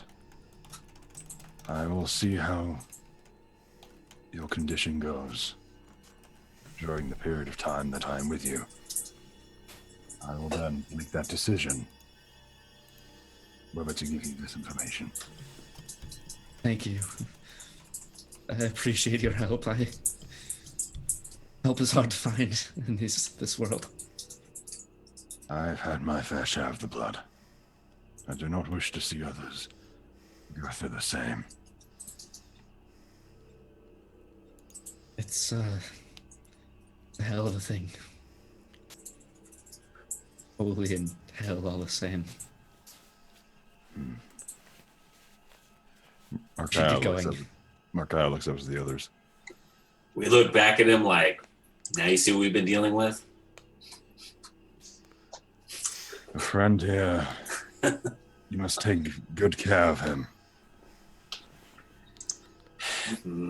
It's more like he's been taking good care of us, to be honest. There will come a time where you will be put through your paces. That is an ill omen, but God tells us to be ready for suffering. We shall. A strong will and a strong mind will help you all in these times. I have to say, you did very well back there. It has not been my first rodeo here. I can tell. Yes, we wouldn't have done well without you. Good to have another sword or giant pillar log thingy. Whatever works. Punishing sinners, I always say. You're talking about my broken pillar. Yes, quite an odd choice for a weapon, isn't it? Mostly used by church hunters. Does he look like he's strong enough to lift that just from like the look of him? Like, is he like super muscly or? That's a good question. It's hard to tell. I mean, his robe does a pretty good job of concealing his physique.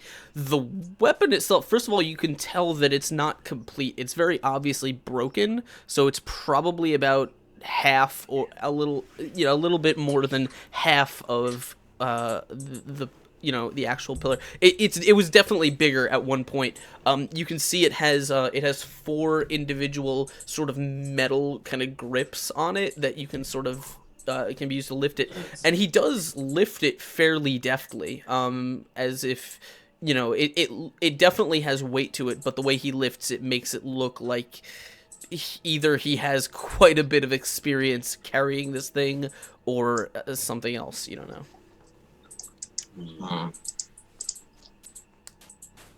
It's quite a strength you have to wield such a heavy weapon. Yes. I know what that's like, though. Yeah.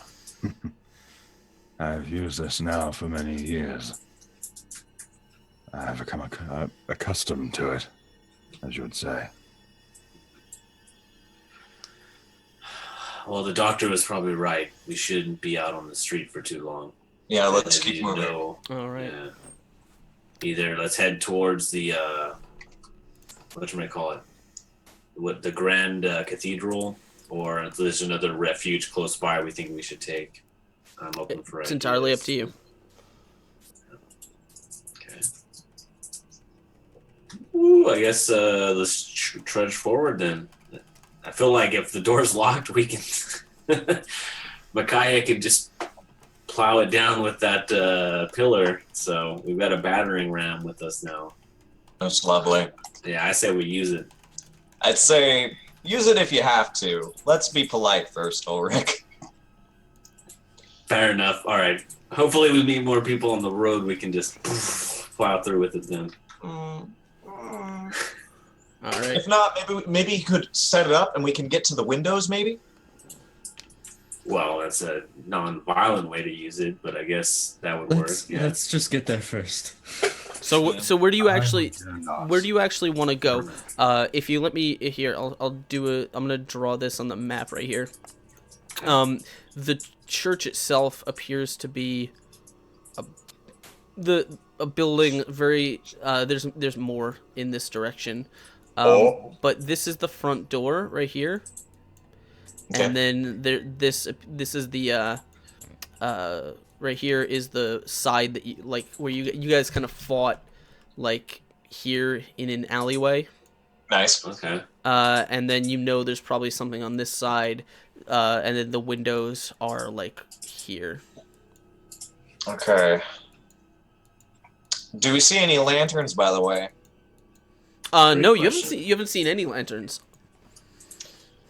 No lights in the church at all.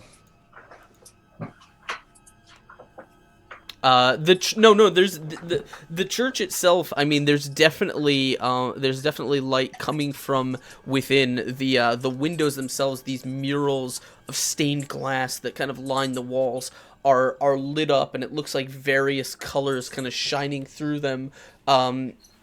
From within, there doesn't seem to be any. I mean, there are definitely one or two kind of street lamps that are sort of lit and burning here and there, like sitting at odd angles in the street.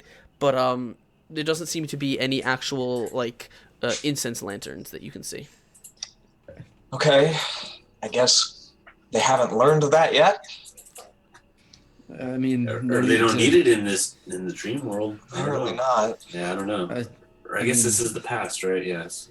I have no It's- idea what this is. It's a holy place, and they've barred it up pretty well. I doubt much could come in, but Well, I let's say just we- give it a shot. Gurney just Yeah. pushes on the front door. Okay. He just Yeah. turns around the corner and just like boop, boop, boop. Yeah. knock on that.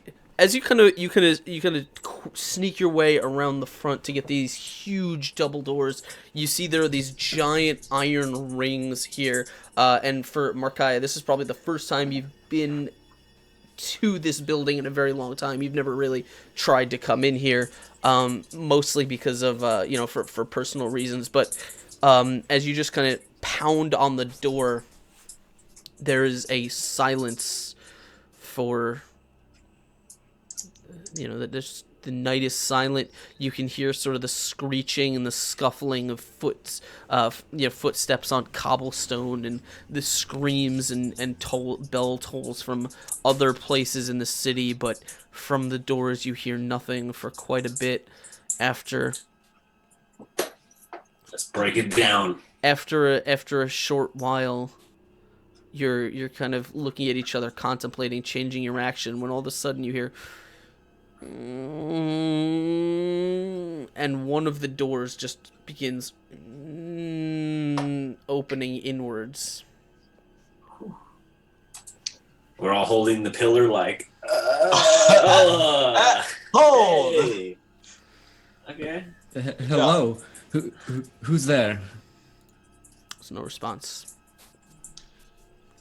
Shaking his head, Gurney sort of like pushes one hand on the door and just tries to like wedge himself inside. Yeah, I walk in holding my holy symbol in front of me. Okay. Yeah. I'll walk in after them then. All Who right. was Snow? You guys all kind of follow each other one after another, with Markaya taking the last kind of reluctant step. And as you step in, much like the workshop, you are thrown. Your senses are thrown for a loop as you see something that seems to sit in stark contrast to the world outside, with its strange, unnatural angles and dark kind of dark pavement and strange bodies littering the streets. The inside of this church, while dark and not very well lit by candle, there are some candles here and there, is opulent. It is well appointed. The floor is kind of a polished marble, cracked here and there, but not greatly.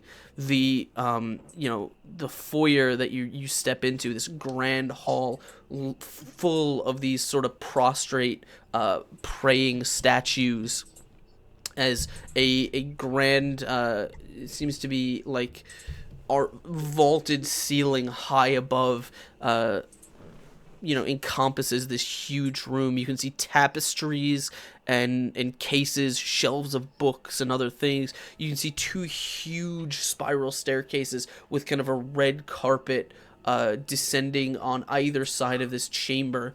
And as you're stepping about, you don't immediately see anyone in the hall. Though as you're kind of acclimating quickly, you hear a voice seeming to call from the other side of the room, and it says, "Have you been called?"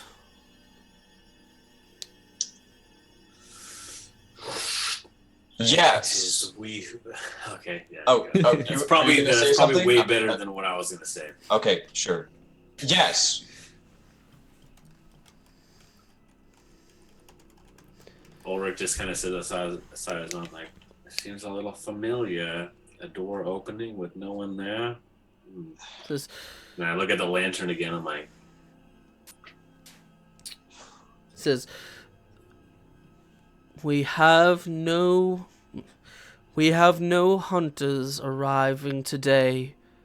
Who sent your invitation? Miss. God. Oh. You can say that though. We, hold on. Miss Annalise directed us here. And God. And God. You hear, it sounds like the voice is about to speak, but then it's followed, it's almost interrupted by the footsteps, and you hear another voice. This one sounds surprisingly less harsh, and as it kind of chuckles, you hear the footsteps from high above you, and you see a man decked in armor that is covered in white tabard and gold trim, and he's stepping down the staircase, and he says, hello. I had not expected to be receiving new hunters. And who, might I ask, are you? Are you here to see me? Are you Lord Simon? He says, Simon the First. Yes, at your service. Simon the Last. No, I'm gonna wait for my companions a little bit. They're better at speaking than I am. I'm Felix Haskell, a man of the church. We came here looking for answers. He finishes descending the stairs, and as he walks, you can see this man has a youthful face. It looks like he's lived a fairly easy life. Probably, he has fairly regal bearing to him, but he seems to be easy, have an easy smile, and kind of a warm openness to him. He says, well, all of my hunters have been sent out, but perhaps this is fortuitous. I do have something that I can give you. Are you, have you been properly outfitted? Are you ready to receive your tasks? I look at everyone here. We could use a bit of outfitting. We could use a bit of outfitting. Miss Annalise told us about this, about outfitting.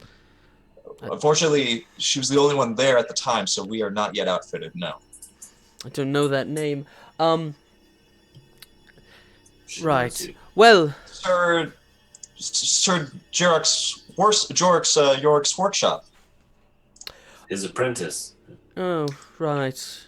Jorik. He's still well, I hope. And he kind of turns his back without really waiting for an answer as he kind of runs his hand along one of the statues. He says,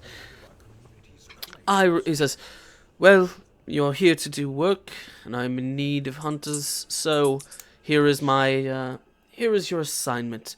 And he kind of snaps his fingers, and a man kind of emerges from the darkened hallway down below the stairs, carrying what appears to be a small wooden box.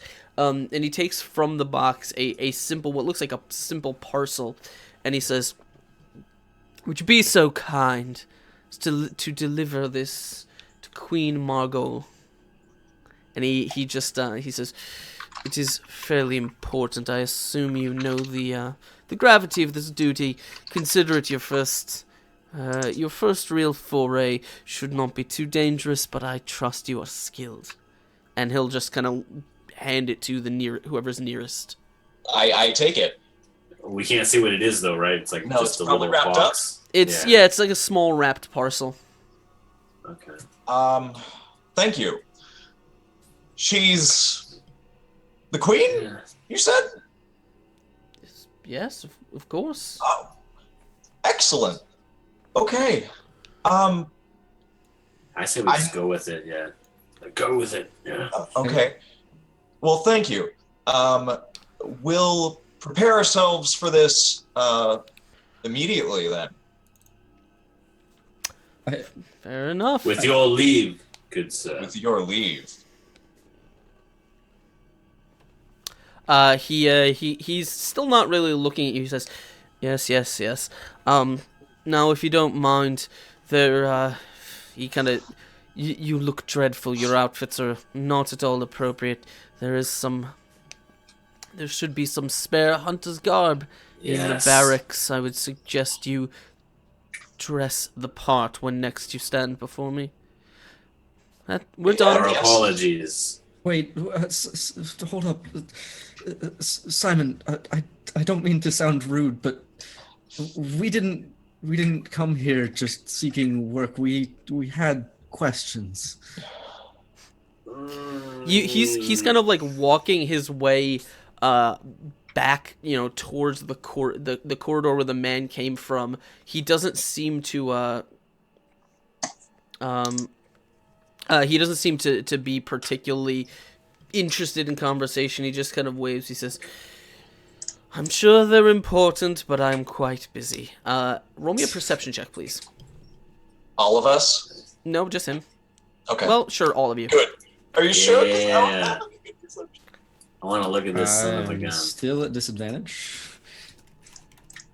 What should I do? Yep, that looks like disadvantage to me. All right. My I'd like to old do- man eyes can see. Okay, yeah. Oh man. Gurney's just gonna stare. He's an absolute no. Whoa, jeez.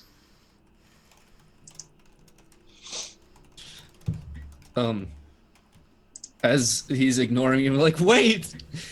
I'll you stop guys- Felix and okay. I'll just whisper in his ear and I'll be like, Uh, sometimes you find more answers without asking questions. all right, Ulrich, you're kind of watching, just as confused as the rest of the people, and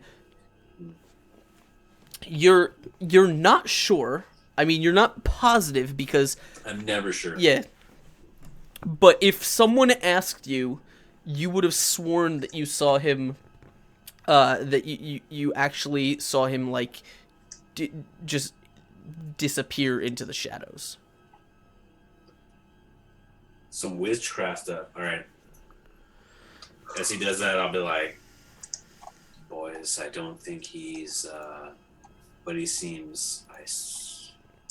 I might have spied a little witchcraft. A disappearance, if you will. Okay. Did anybody see that? Give me one second. Oh boy. I turn to our new buddy, and I say, Markia, is this normal? Does he not know what's going on out there? It seems he hasn't left the cathedral in a while. You, Markaya, you've met Simon before. You've interacted with him. You've specifically seen him. He's always been a kind of a. He's never been a grim person. He's always been fairly open, fairly warm, even when his task was particularly grim. But something about that felt off, almost as if almost stilted and unnatural, as if maybe it wasn't a real interaction. He didn't seem, you noticed that he didn't really make eye contact. He didn't really answer any questions or statements directly. He just kind of said what he had to say, which is certainly a little bit different than you remember him. Out of character. Yeah. It is odd for him to be such distant. I have fears that wasn't actually who you thought to be. Who could it have been? Where's the real Simon? He must answer the questions, right? Here's the thing. Let's head outside, just for a moment, just to talk. Oh wait, let's find a corner around here. Let's go out. Okay. Let's go to the barracks. Let's get new outfits. Yeah, let's go look around this place and see if we can find some answers of our own. That's what I said. As we walk and talk, how's the lantern doing? Is it reacting at all? No, it's not lit. It's not doing anything. The lantern. I don't know what you expected. Actually, have we shown that lantern to Markaya? No. He knows that we have it. Okay. We haven't explained it. Yeah. Yeah. Okay. Okay. So you guys sort of make your way towards where you think the kind of hunters' barracks are. Fuck yeah. I need all of you to roll me will checks.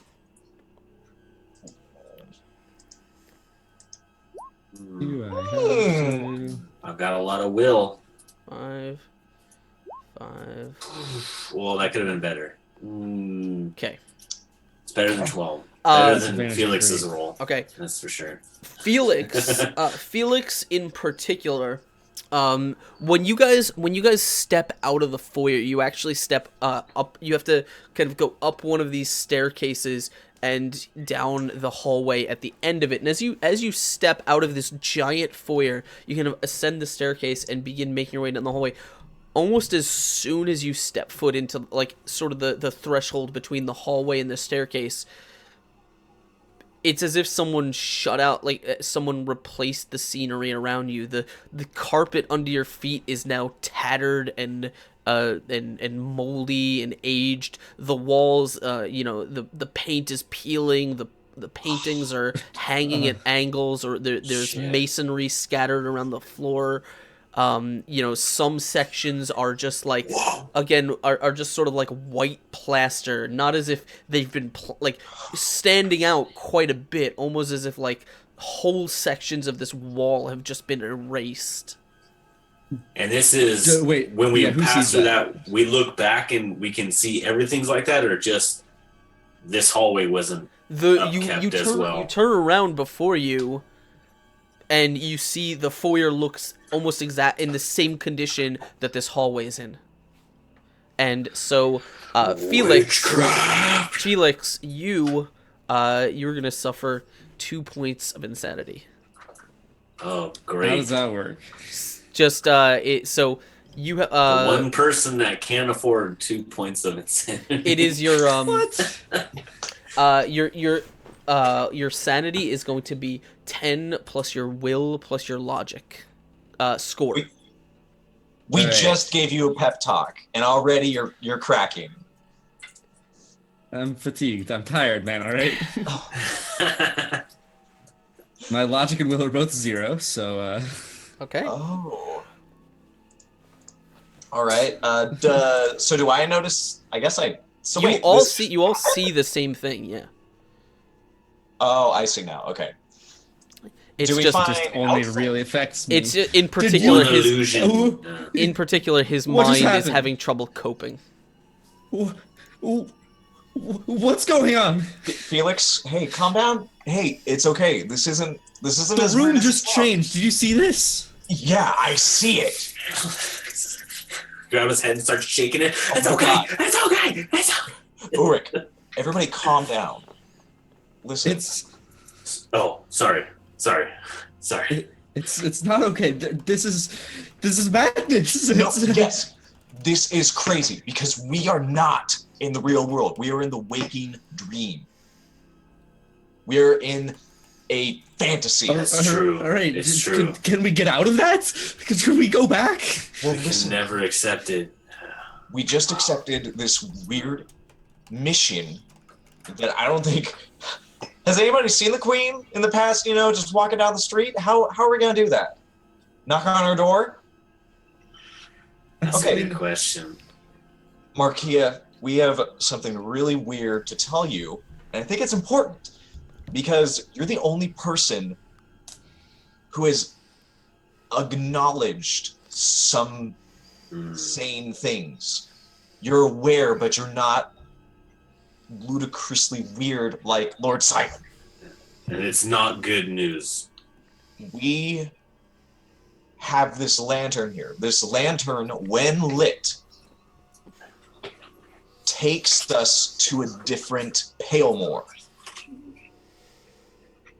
This is not the Palemore we are from. I don't know what to call it, but I understand a different realm. This is the city that I mean, as far as you know, this is Palemore. This is the city. I mean, it's why would there be another one? I can't compute. The idea of another realm. this is hard to grasp, I know, but just accept it for a moment. We just witnessed this room completely degrade before us. I don't know if that's an effect of that, but in our Palemore, there is not a giant pink moon. And it seems that our Palemore is going through an endless night. It's not going to end. We don't know why. And when we found this lantern, the architecture around us changed completely. You're saying it is a door to a different realm, but of the same town. I can't say. That's what I've been trying to do with the maps. Have I been able to corroborate anything with my knowledge of cartography between these Palemores, possibly? Yes. Go ahead and roll me a logic roll, please. Okay. I'll give you advantage on it because you've been trying to keep maps of both locations. Okay. Okay.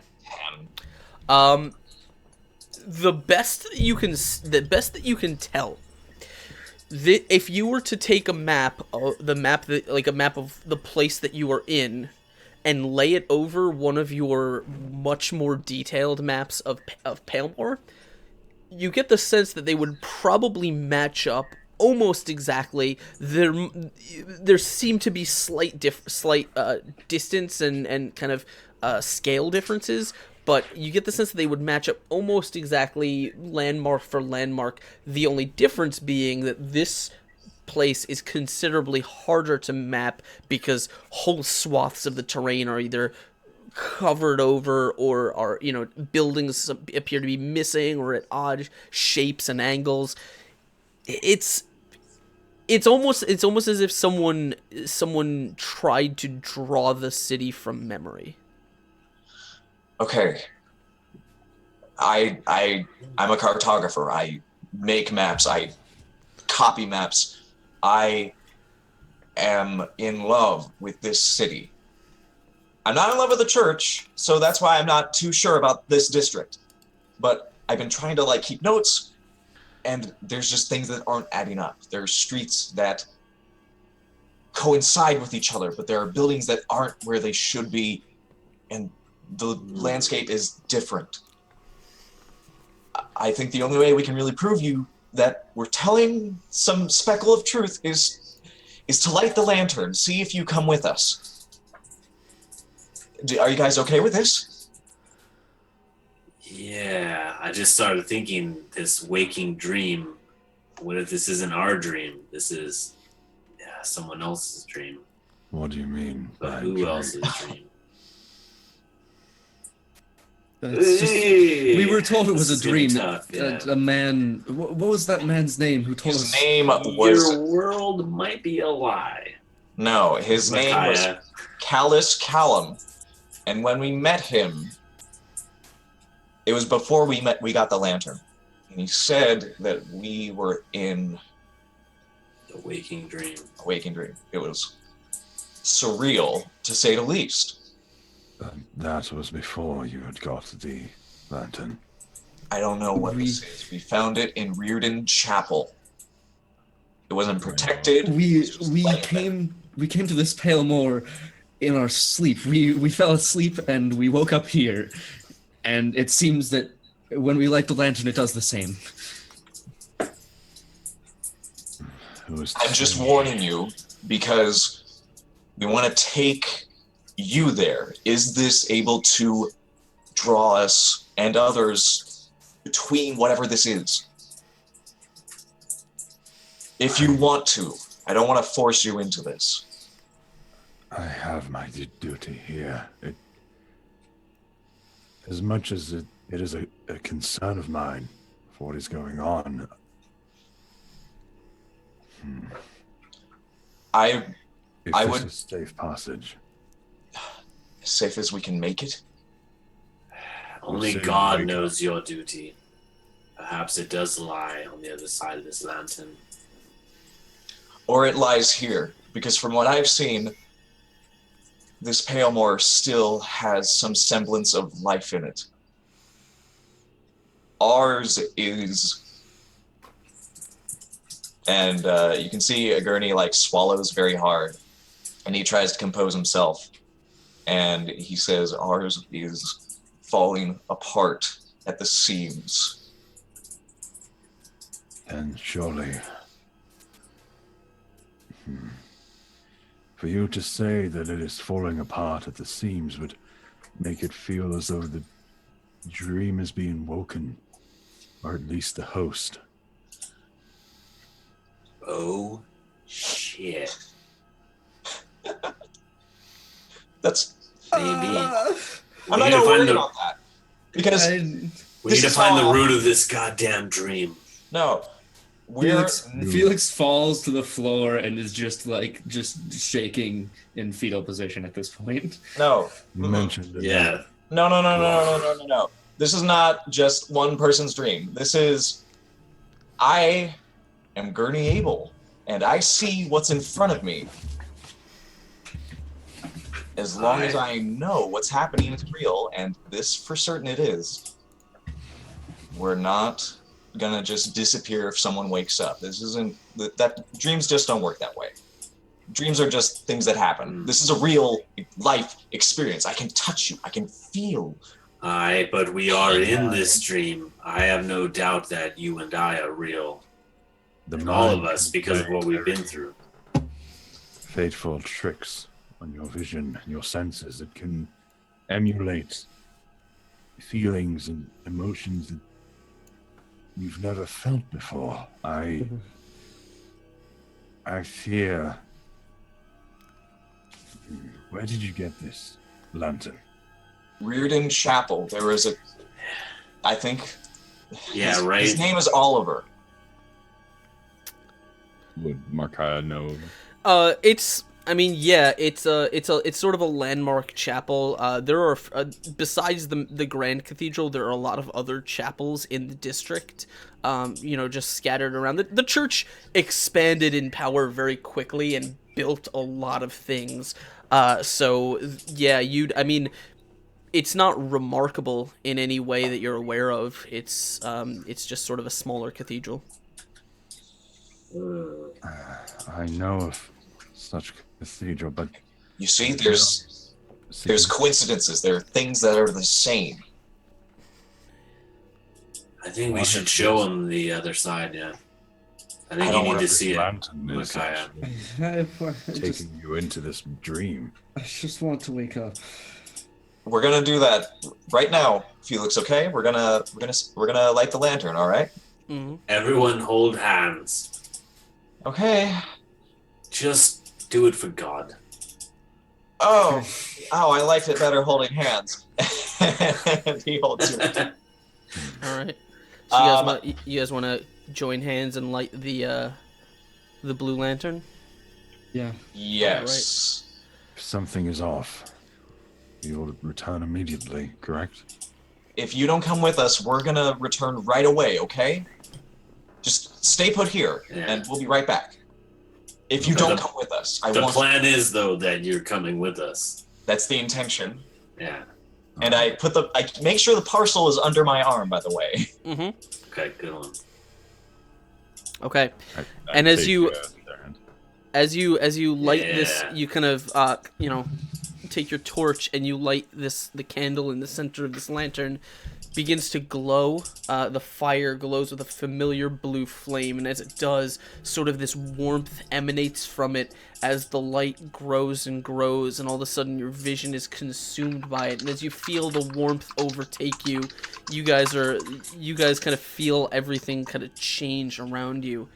And as finally the light subsides, you and Markaya all kind of regain your vision. You are standing in a hallway, much like the one that you were. However, this one is dark and decrepit, but less crumbled and destroyed and more dusty, Really? abandoned. You can see there are gurneys. There are alchemical cabinets that are kind of sitting open and emptied. There are cobwebs hanging through the air. The musty scent of dust and kind of dry rot fill your nostrils as you guys all seem to be standing somewhere. Gurney just leaps up and just starts like banging his hands on his knees. It's like, yes, I told you this would work. Yes. Welcome. Yeah, we did it. Markaya, This is the world. It's still just as crazy. You don't feel Just- any different. We write down which side we're on right now. Gurney, just keep track of that. I feel like we're bouncing back and forth too much. Eventually, we're gonna forget which one's what. No, this is the real one. I don't want to say real one. This is the original one. This is our first. This is where we come from. We can't think that way anymore because he's here now. Because Markia comes from one Palemore. This is our Palemore. We can't think about real or not real because now they can intersect. At least I don't think they can. This You is are beyond Markia. my small godly brain. Oh, poor Rick. So what do you guys want to do? Okay. We're still in the Grand Cathedral, right? Yeah, we're still in the Grand Cathedral. That seems to be the case. I opened the fucking package. Okay. Yeah. Okay. Let's do it. Yeah. The package in your hand. Like You Christmas. you open it, and the things inside kind of tumble out. They appear to be rusted. They appear to be old.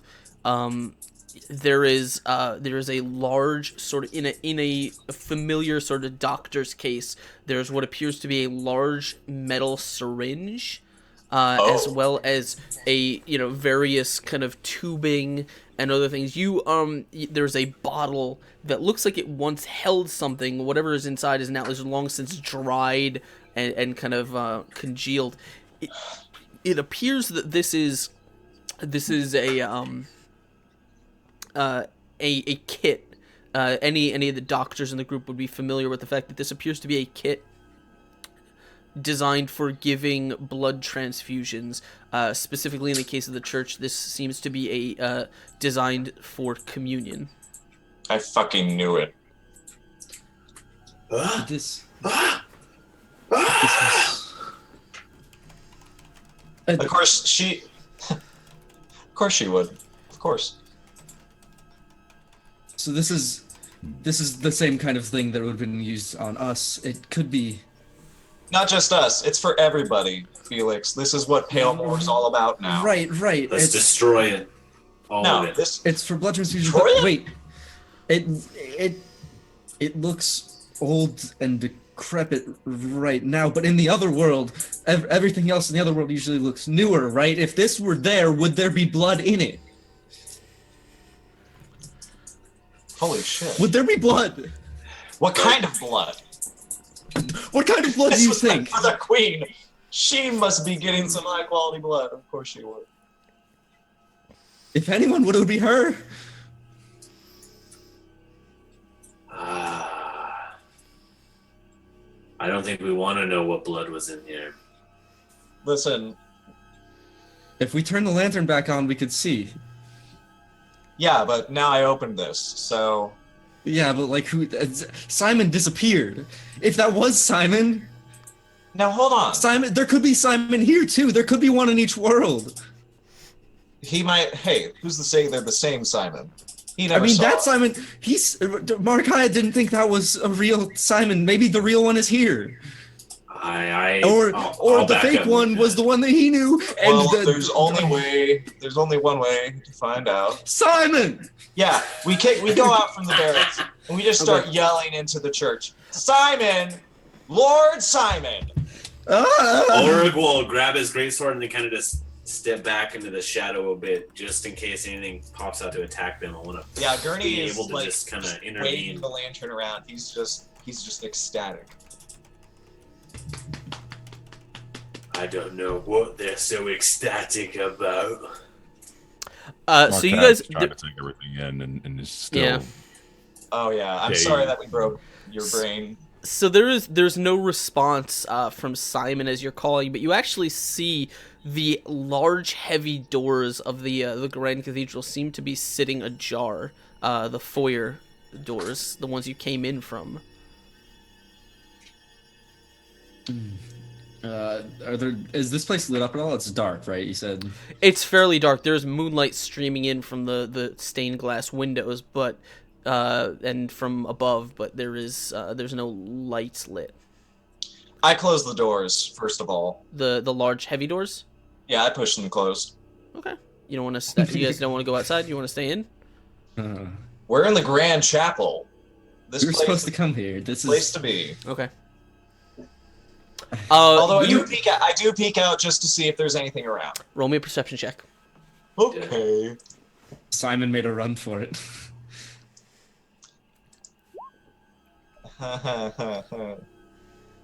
5. Okay. Okay. You very in your mind very distinctly see what appears to be a fairly distressed woman walking across the courtyard.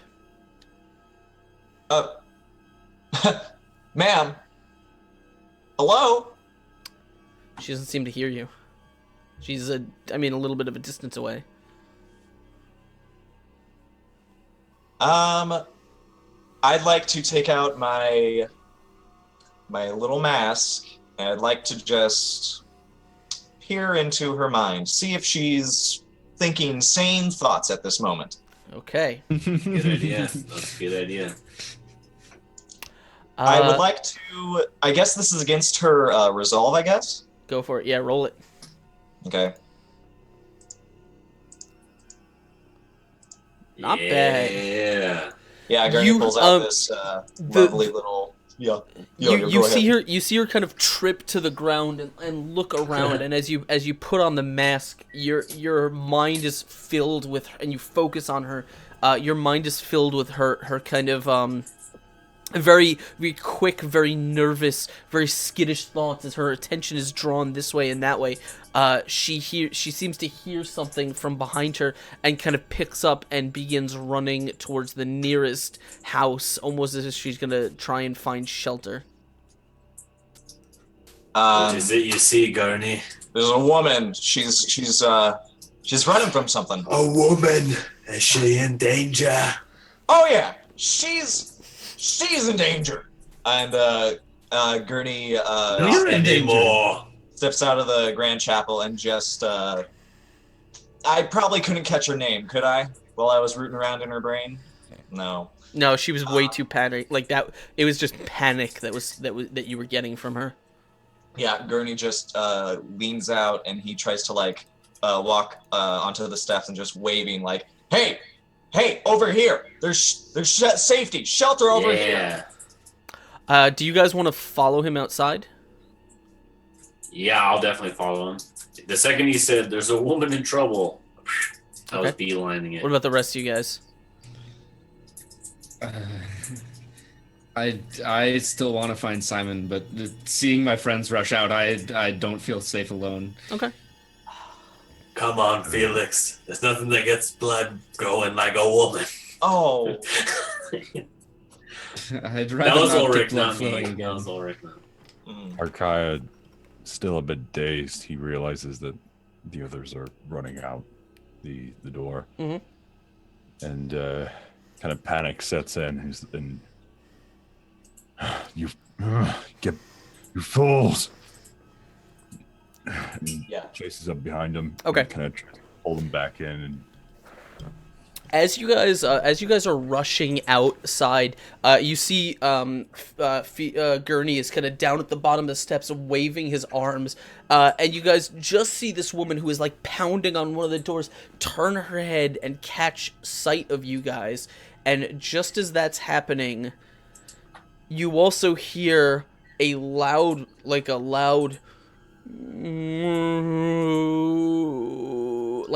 booming sound. Moaning sound as Markaya, something that does it just lifts him up into the like grabs him fully off the ground, lifts him up into the air, and you just see his body just be like squeezed together as blood is going to pour out of it, and then he is gone with a flash of light, and that is where we're going to end it for tonight. Left screaming. When he disappeared, his picture disappeared too. That's too real. That's too real. What the hell?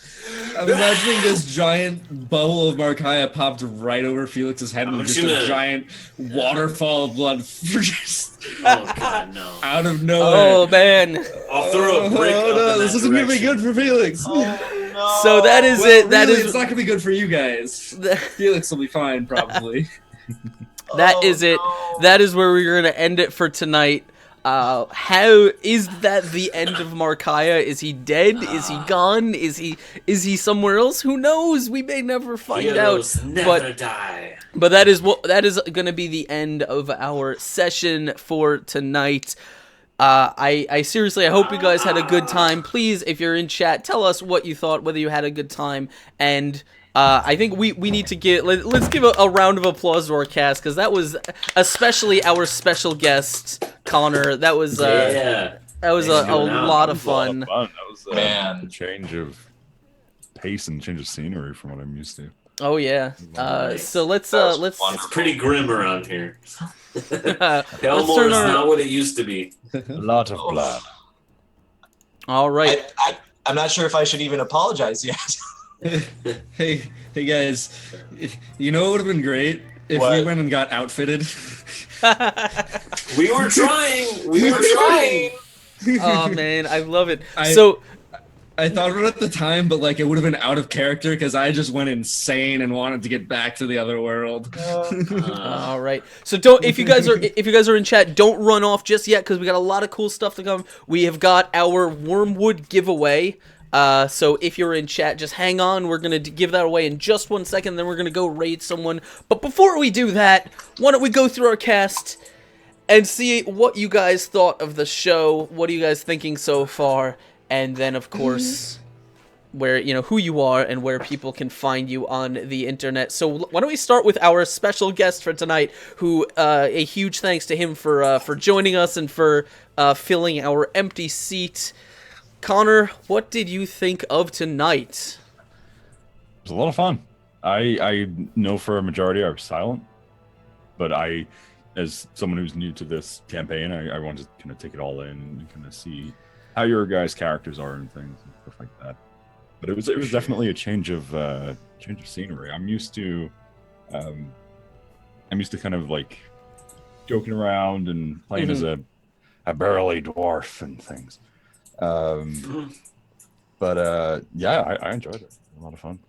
Absolutely. Yeah, cheers, dude. And I mean, I think I speak for all of us when I say we enjoyed having you. It was a ton of fun, a great character into the mix, and very well played, and some awesome role play all around. Do you want to tell everyone a little bit about you, where they can find you on the internet, and what you get up to? My name's Connor Cronus. I'm a voice actor and variety caster here on Twitch. You can find me at twitch.tv/official Cronus Adventures. I know it's a long name. Made the account back in 2012. I wasn't big. Nice. I play a lot of hardcore games and stuff like that, and I have my voiceover to that. But you can also find me tomorrow at 5 p.m. Eastern over on Potato's channel for Storm King's Thunder. Chill. I yeah. I play Gamil Xerxes, barbarian dwarf, and he's got a bit of an addiction to cutting off people's heads and trying to tame everything possible. If you guys haven't checked it, we host Jay over on Brotato all the time. He's a good friend and runs a great campaign. So definitely go check that out. And again, thank you for hanging out. His links are in the chat. Go show him some love and go thank him for being here. And Speedy, what about you, man? Oh man. You That crazy is the most I can dude. say about that. I'm real worried about Felix now.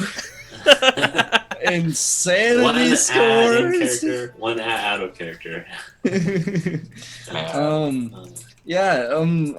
I'm enjoying this to hell, man. It's been so much fun. I'm so scared for Felix. I don't know what's gonna happen to him. I don't know what. Literally next episode, I don't know what I'm going to do, having just seen all of this blood with no enemies in sight. Oh God. So Don't even try it, son. we'll see how that goes. But yeah, this has been so much fun. I'm terrified. The intrigue only goes deeper, and oh man. And Connor, you were fantastic as a stand-in. That your voice obviously is amazing. Yeah. That goes without saying. So thank you for that. But my name is Speedy. You can find me on my Twitch channel, Not So Speedruns, and Twitter, same thing. I'm a variety streamer. I do a bunch of different games, mostly more like casual things like Sim, City Skylines, and also some like games with friends like Gary's Mod, Jackbox, that I open up to the community. And you can also see me playing D&D on my channel. Askren was actually just on Thursday with my campaign, doing some stuff as a crazy old man. My last character just died, so I'm also playing a crazy old man. Oh God. Yeah, we had a play- fun time sort of double teaming that group with crazy, weird characters that That they was were not great. prepared for. Oh. It was fantastic. I'm playing Dr. Thaddeus Langston, snake oil salesman. It's a pleasure. Snake milk. Snake mint, that's right, of course. Nice. But yeah, so that's a lot of fun. We're probably going to be changing the day of the week that it's on because our cast schedules have just changed, and also we don't want to be competing with Critical Role. So that'll probably change soon. But yeah, if you go to my Twitter and Twitch, you'll see that schedule update. So thank you. That's me. Yeah, Awesome. Cheers to you. Absolutely. Din, what about you, man? Yeah, awesome. It's Jeff Trebs or at Din Money online. Awesome game session, guys. You know, everything everyone said already. Woohoo! Loving it. Thanks so much. Special guest coming out. Oh man, yeah. The voice. I didn't know you were a voice actor at first. Initially, it's like, ooh, that's sexy. Oh. But I believe it. Nice. I believe it. So that's good. Yeah, excellent. Yeah, yeah. I'm loving the campaign. Again, another awesome session. Just when you think you're starting to figure things out, it gets even more creepy, gross, grimier, more horror setting. So that's good. It's good. I'm worried about us losing the sanity now. Like that wasn't as real before, but every session I swear it's. Oh yeah. I mean, I've never like played a Cthulhu game before, so I've always just heard of like, yeah, losing your sanity, and it's like, yeah, whatever, bro. It's never gonna happen. But we actually discussed this a little bit on one of my talk shows where someone asked about the sanity mechanic, and it works very different than Cthulhu in this game. Insane is not necessarily a death state. Okay. Yeah. See. Well. Right on. Yeah. This is good though. It's definitely different for me. I've never really played like a campaign like this dark fantasy before. Yeah. I've played one that I kind of got into, but then it was I won't get into it. It wasn't quite like this by any means. So I'm really enjoying it, and thank you so much for having me. Again, everyone online, I'm Din Money. I'm a digital artist and game developer working on a really awesome fantasy game called Faulty Apprentice right now. If you're in the mood for a laugh, we're going to be having an update to the demo come in hopefully next week. We actually just got some voice acting for it, so it's really awesome. It's bringing a lot of life to the game. Really excited. So follow me on Twitter for those announcements. We're planning a Kickstarter. Hopefully, we're estimating we're going to launch it on March 14th, so be ready for that. And I have some really cool announcements for D&D tabletop gaming stuff too, but I can't say it now. Awesome, but, man. Yeah, follow me, and thank you, Askin, for having me, and everybody for playing. Absolutely. And last but not least, we have 4. What's going on, man? Oh, you're doing wonders. Oh my gosh! When I entered the campaign, I wasn't exactly certain what it would take to actually put Gurney Abel on edge. It's partially Felix being Felix, you're beautiful. You're beautiful.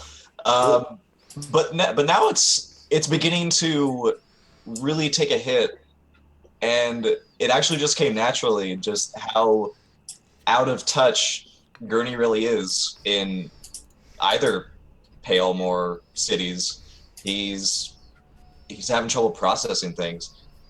He used to see the insanity level. It's going up a little quicker than we thought. Like, I'm kind of glad I succeeded that I guess I succeeded that will roll, but if he had failed, it would have been completely in character regardless. I really enjoy this emotional and very surreal way that this story is playing out, because we really don't know how to interpret what's happening. It's really great. And all of that, things are just getting more messed up. Like every encounter that we've had to draw our blades, or I've had to shoot goo out of my chest, has been like against something disgusting. Yeah. And how do you even describe it? Yeah, no, we haven't just been fighting. Oh, here's the level 3 goblins. Yeah. Here's level 2. The most normal thing was that giant rat. That giant sewer rat is the most relatable, normal thing we've That's the most relatively normal thing we've had to deal with.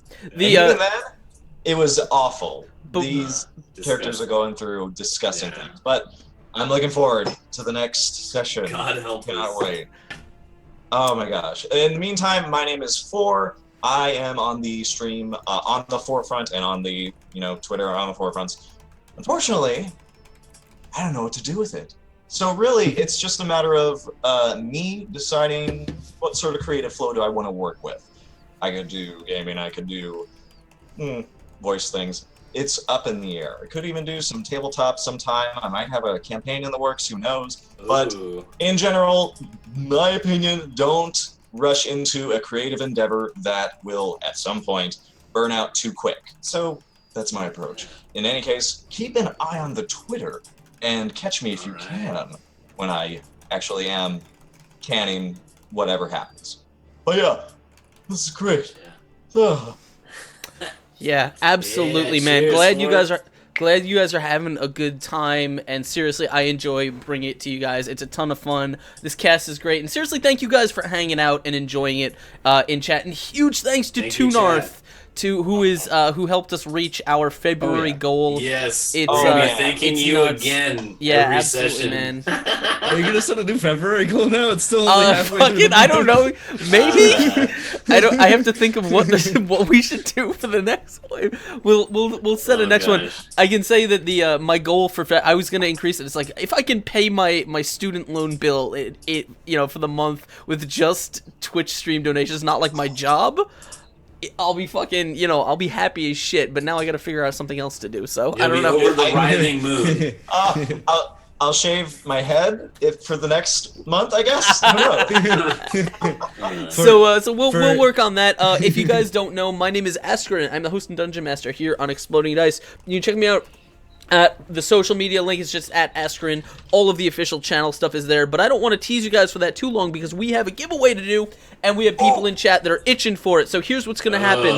Let's make this quick. Let's make it easy. Let's make it awesome. This is what you're playing for today. It is a brand new shiny Wormwood Ooh. Gaming cherry wood dice chest, along with a full set of D&D dice to go with it. And all you have to do is when I hit the start button, which is going to be right about now, you have to type in WYRM. That's worm as in wormwood. So WYRM. We're not allowed to type that though, right? No, unfortunately, my casts are not eligible. Let me demonstrate. That's Someone win it for me. Someone win it and then donate it So to me. all you have to do is, as Dice Thulu has told you, just type that in to enter, and we'll give everyone a couple minutes. And while that's going on, I will tell you, if you guys enjoyed the show, please consider following. If you really enjoy it, and you want to support it, either consider rocking that donation. We have a ton of ways you can help affect the game, or you can become a patron on our Patreon. We're actually working, I have an artist friend that we're working on bringing you really, really cool Patreon stuff, so we're going to be overhauling that massively. Obviously, you can check us out on YouTube. All these episodes go up to YouTube. It's just youtube.com/explodingdice. And everything that you need to know about the show, and also me tweeting the word butts a lot. That can be found at twitter.com/Askren. So go follow those if you haven't, and we appreciate seriously every bit of it. We are going to go on we're going to go find one of our friends to raid in just a little bit, but first, I want to give everyone a chance, make sure that everyone has got their entry in. If you have not already, get it in. I'm going to go, here, and then we're going to see who's streaming in the D&D category right now. Maybe someone's streaming in our network. I don't know. We're gonna see who's who. Hell yeah. Or the tabletop community. There's a lot of options Whose now. session can we interrupt? Yeah. Who can we ruin? Yeah, there you go. It looks like playing board games is on in our network, and I'm waiting for these to Must load. defile them. All right. So. Writhing writhing worm. Let's go ahead and stop the entries. Let everyone who entered. I want to make sure everyone who wanted to enter actually did. Why aren't these loading for me? Come on now. Here we go. Someone, there's a very lucky person out there. Yeah, You don't someone's know who got they some are yet. cool, Donate it cool to you. stuff. The lucky person is dead. If you want to, yeah. Oh gosh. I'm gonna have my girlfriend sign up for me. Okay. Why don't we go hit up our board game friends who are playing board games right now. We're gonna do that in just a second. But first we're gonna do this. We're gonna select our winner. And it is stop entries. Pick the winner. And the winner is Krund the Barbarian. Shut up. Krund. Congratulations, Krund the Barbarian. You are the brand new owner of a Wormwood Gaming dice box. All you gotta do to get it is send me a direct message, either on Twitch or via on Twitter, whatever you like, and we'll sort out the shipping, and I will get this sent right off to you. Yes, more treasure for the treasury. Congratulations, Krund, and thank you for hanging out with us. You truly are a barbarian now. We're gonna go raid our friends here playing board games who are part of our brand new content network. So !raid playing board games. Here's what I want you to do. I want you guys to go hit that and tell them that it's an Exploding Dice raid. And that that'll do it. So seriously, thank you. We're going to go host them. Before we do, thank you guys for hanging out. As always, thank you everyone for playing. I hope you guys had a good time. I know I sure did. And as always, we'll see you next time. Tomorrow, actually, for Jade Regent, which is our D&D 5th edition campaign at 8 p.m. Eastern. Definitely be here. It's a lot of fun. Drinking rules in play. So we'll be here for that. As always, don't let Dice Thulu get his tentacles on you, because he may transport you through dreams. Jeez, I don't know anything about that. Oh, wait. I do. We'll see. Anyway, we'll see you next time, guys. Thank you so much. Take care, guys. Cheers. Rock and roll. Bye. God.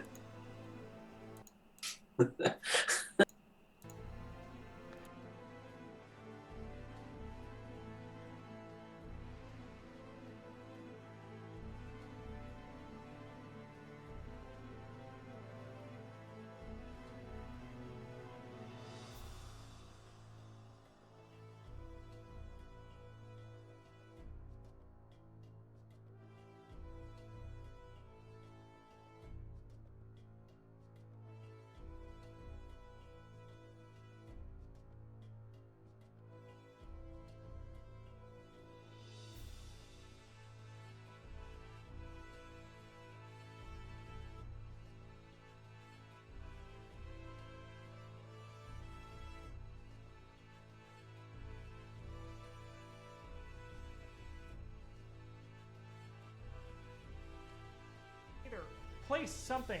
Take something from this board equal to the cost of 1, 2, 3, 4, 5, 6, depending on your dice roll. Or you may place something from your current collection onto your board adjacent to a tile you already own. And